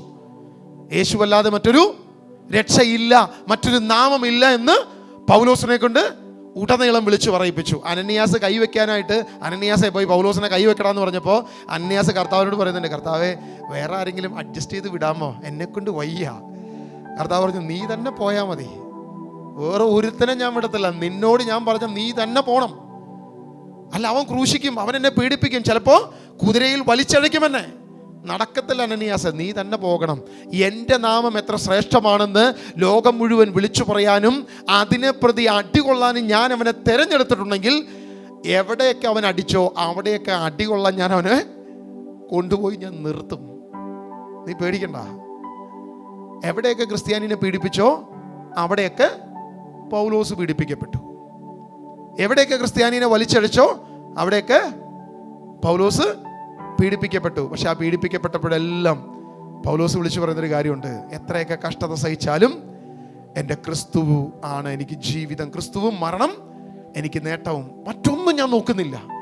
കാരണം സത്യം അവൻ തിരിച്ചറിഞ്ഞു, ദൈവവചനത്തെ അവൻ ശ്രേഷ്ഠമായി കരുതി, ജീവനുള്ളത് ഏറ്റവും ശ്രേഷ്ഠമായത് അവൻ ചേർത്ത് വെച്ചു. Hallelujah, hallelujah. എല്ലാ കൊണ്ടും അനുഗ്രഹിക്കപ്പെട്ട പൗലോസ് അവസാനം തൻ്റെ ശിഷ്യനോട് വിളിച്ചു പറയുന്നൊരു കാര്യമുണ്ട്, നീ അവിടെ നിന്ന് പോരുമ്പോൾ ആ കമ്പിളിപ്പുതപ്പും ആ പുസ്തകച്ചുരുളും നീ ഇങ്ങോട്ട് കൊണ്ടുവരണം, എനിക്കിതിരി തണുപ്പ് ഏറെ, എനിക്ക് ആ പുസ്തകച്ചുരുളിൻ്റെ ആവശ്യമുണ്ട്. അതുവരെ ഏറ്റവും സമ്പന്നതയിൽ, അനുഗ്രഹത്തിൽ, സന്തോഷത്തിൽ ഒരു യഹൂദനായി മാത്രമല്ല റോമൻ പൗരനായി, അല്ലേ, ആ ഇരട്ട പൗരത്വം, അത്രയും ശ്രേഷ്ഠമായ ഏറ്റവും ശ്രേഷ്ഠമായ കാര്യത്തിൽ നിൽക്കുന്ന പൗലോസ് വിളിച്ചു പറയുക, അതെല്ലാം ഉച്ഛിഷ്ടമായി ഞാൻ തള്ളിക്കളയുന്നു, പകരം ശ്രേഷ്ഠമായത് എൻ്റെ സ്വർഗീയ പൗരത്വമാണെന്ന് ഞാൻ വിശ്വസിക്കുന്നു എന്ന് പറഞ്ഞുകൊണ്ട് അവൻ്റെ സമ്പത്തും അവൻ്റെ അനുഗ്രഹവും എല്ലാം അവൻ മാറ്റിവെച്ചു. നിങ്ങൾ പേടിക്കണ്ട, സമ്പത്തൊന്നും മാറ്റിവെക്കേണ്ടി വരത്തില്ലെന്ന്, നിങ്ങൾ അനുഗ്രഹിക്കപ്പെടുമെന്ന്. പത്രോസിനെ 153 മത്സ്യം കൊടുത്ത് ദൈവം അനുഗ്രഹിച്ചത് എന്തിനു വേണ്ടിയിട്ടാണ്? പത്രോസ, നീ പേടിക്കണ്ട. നീ വിചാരിക്കും, പത്രോസ് കർത്താവിനോട് ചോദിക്കുന്നൊരു ചോദ്യമുണ്ട്, കർത്താവേ ഞങ്ങളെല്ലാം ഉപേക്ഷിച്ച് നിന്റെ പിന്നാലെ വന്നു, വല്ലതും നടക്കുമോ, വല്ലതും കിട്ടുമോ? വലിയ മോഹന വാഗ്ദാനമൊക്കെ പറഞ്ഞ് എന്താ പറയുക, എല്ലാ സംഭവം പറഞ്ഞിട്ട് ഞങ്ങൾ നിന്റെ പിന്നാലെ വന്നു, വല്ലതും കിട്ടുമോ എന്തെങ്കിലും? കർത്താവ് പറഞ്ഞു, നീ പേടിക്കണ്ട, ഈ ജീവിതത്തിലും വരാനിരിക്കുന്ന ജീവിതത്തിൽ നിനക്ക് സകലതും തന്നിട്ട് ഞാൻ പോകത്തുള്ളൂ. പത്രോസെ, വലയെറിയടാ, നീ ഇന്നുവരെ ഈ കടലിൽ കിടന്ന് രാവും പകലും അധ്വാനിച്ചിട്ട് കിട്ടാത്ത ഈ കടലിലെ സകല മത്സ്യത്തിൻ്റെയും ഓരോ പേര് ഞാൻ നിനക്ക് തരാൻ പോവുകയാണ്. ആകെ 153 മത്സ്യം എങ്ങാണ്ടാണ് ഈ ഗലീലിൽ കടലിൽ മൊത്തത്തിലുള്ളതെന്ന് പറയുന്നത്. അത്ര ഇനം മത്സ്യം, എല്ലാ തരം മത്സ്യത്തിൽ നിന്നും ഓരോന്നിനെ കർത്താവ് ഈ വലയിൽ കയറ്റി. പത്രോസ് നോക്കുക, കർത്താവ് ഇതേതാ, ഈ കമ്പനി കണ്ടിട്ടില്ലല്ലോ, ഈ ടൈപ്പ് ഇതിനു മുമ്പ് കണ്ടിട്ടില്ലല്ലോ, അത് ചുമന്നത്, ഇത് ഗോൾഡ് ഫിഷ്, എല്ലാ ടൈപ്പ് സാധനത്തെയും പത്രോസിന്റെ വലയിൽ കർത്താവ് കയറ്റി. പത്രോസിനോട് പറഞ്ഞു, പത്രോസേ, നീ പണ്ടൊരു മത്സ്യം പിടിക്കാൻ പോയി, എന്തിനു വേണ്ടിയിട്ടാ? ഒരു നാണയം കിട്ടി എനിക്ക് നിനക്കും വേണ്ടി ടാക്സ് അടയ്ക്കാൻ. പക്ഷേ ഇന്ന് നിന്റെ കർത്താവ് സമ്പന്നനാ, അവൻ സർവസമ്പന്നനാ. അതുകൊണ്ടാണ് പത്രോസ് തന്റെ ലേഖനത്തിൽ എഴുതിയത്, അവൻ നമ്മളെ ദാരിദ്ര്യം മാറ്റാൻ വേണ്ടി അവൻ ദാരിദ്ര്യം വഹിച്ചു, നമ്മുടെ മുറിവുകൾ മാറ്റുവാൻ വേണ്ടി അവൻ മുറിവുകൾ സഹിച്ചു. ചുമ്മാ എഴുതിയല്ല പത്രോസ്. ഈ വാക്യങ്ങൾ എഴുതുമ്പോൾ ഇത് ആത്മാവിൽ ഇത് മനസ്സിലാക്കിയിട്ട് അവർ എഴുതുന്നേ. ഇതിന് ശ്രേഷ്ഠമായ ഒരു പാരമ്പര്യം കിടക്കുന്നുണ്ട് പത്രോസ്. ഞാനത് വിശുദ്ധീകരിച്ചു പോയ സമയമില്ല, വലിയൊരു ആഴത്തിൽ കിടക്കുന്നൊരു വിഷയമാണ്. ചുമ്മാ എഴുതിയതല്ല പത്രോസ്. അത് ഇങ്ങനെ ഓരോ വാക്യങ്ങളുടെ പുറകിലും ദൈവത്തിൻ്റെ പരിശുദ്ധാത്മ ഇതുപോലെ രഹസ്യങ്ങൾ ഒളിപ്പിച്ചു വെച്ചിട്ടുണ്ട്. ഇതിൻ്റെ പുറകിലൊരു ചരിത്രമുണ്ടെന്നേ. അതുകൊണ്ട് നമുക്ക് അഭിമാനത്തോടെ വിളിച്ചു പറയാം, ഞാൻ ആശ്രയിക്കുന്നത് നാട്ടുകാർ വിളിച്ചു പറഞ്ഞാലും കളിയാക്കിയാലും ലോകക്കാർ എന്നെ മോശപ്പെട്ട് പറഞ്ഞാലും അഭിമാനിക്കാൻ. ഇന്ന് ചിലപ്പോൾ കഷ്ടതയുണ്ടാവും, പട്ടിണി ഉണ്ടാവും, പ്രശ്നം ഉണ്ടാവും, ലോകം നോക്കി പറയും, എന്ത് നേടി എന്ന് ചോദിക്കും, ചില പ്രതിസന്ധികളുണ്ടാവും. പക്ഷെ ഒരു കാര്യം നമുക്ക് ഉറപ്പിച്ചു പറയാം, എൻ്റെ കർത്താവ് സർവസമ്പന്നൻ, അവനാർക്കും കടക്കാരനല്ല, അവനാർക്കും ബാധ്യതയല്ല. നിന്നെ അനുഗ്രഹിക്കുമെന്ന് പറഞ്ഞാൽ അനുഗ്രഹിക്കും. ഈജിപ്തിൻ്റെ സർവ്വസമ്പത്തും ഒരൊറ്റ ദിനരാത്രം കൊണ്ട് ഇസ്രായേലിൻ്റെ കയ്യിൽ എത്തിച്ചുവെങ്കിൽ ആ ദൈവം നമ്മെ അനുഗ്രഹിക്കും. യാതൊരുവിധ കോംപ്രമൈസും ഇല്ല. 1900 വർഷം ഇസ്രായേൽ ഒറ്റപ്പെട്ട് സ്വന്തം രാജ്യമില്ലാതിരുന്നെങ്കിൽ 1948 തൻ്റെ രാജ്യത്തെ തിരിച്ചു കൊടുക്കാൻ ദൈവം ഇടയാക്കിയെങ്കിൽ നിനക്കും തിരിച്ചു തരും. പക്ഷെ ഇസ്രായേലിന് തൻ്റെ രാജ്യം തിരിച്ചു കൊടുത്തപ്പോൾ അതിനൊരു ഉദ്ദേശമുണ്ട്. ആ ഉദ്ദേശം ഉദ്ദിഷ്ടകാര്യത്തിന് ഉപകാരസ്മരണ പറഞ്ഞ് ഇനിയും ഈ തൂമ്പയുടെ സ്വഭാവം കാണിക്കാനല്ല, കർത്താവിൻ്റെ വരവ് അത്തിവൃക്ഷം പൂത്തുവെന്ന് നിന്നെ തിരിച്ചറിയിപ്പിക്കാൻ വേണ്ടി ദൈവം ചെയ്തതാണ്. അതുകൊണ്ട് നമ്മൾ ലോകമോഹങ്ങളെ വേണ്ടെന്നല്ല, ലോകമോഹങ്ങളെ വിടാം. പക്ഷേ ഒന്നും കുറവില്ലാതെ ദൈവം തന്നെ നോക്കും. ഒരു കുറവുമില്ലാതെ ദൈവം നമ്മളെ നോക്കും. നമുക്കത് ഉറപ്പിക്കാം. ശ്രേഷ്ഠമായ സ്വർഗരാജ്യത്തെ പ്രതി നമുക്ക് ഓടാം. സ്വർഗത്തെ ലക്ഷ്യം വെച്ച് നമുക്ക് ആ കർത്താവിൻ്റെ പിന്നാലെ പോകാം. ദൈവം നമ്മെ അനുഗ്രഹിക്കട്ടെ. ദൈവത്തിൻ്റെ കൃപയിൽ നമ്മളെ കൂടിയിരുത്തട്ടെ എന്ന് പ്രാർത്ഥിക്കുന്നു. ആമേൻ.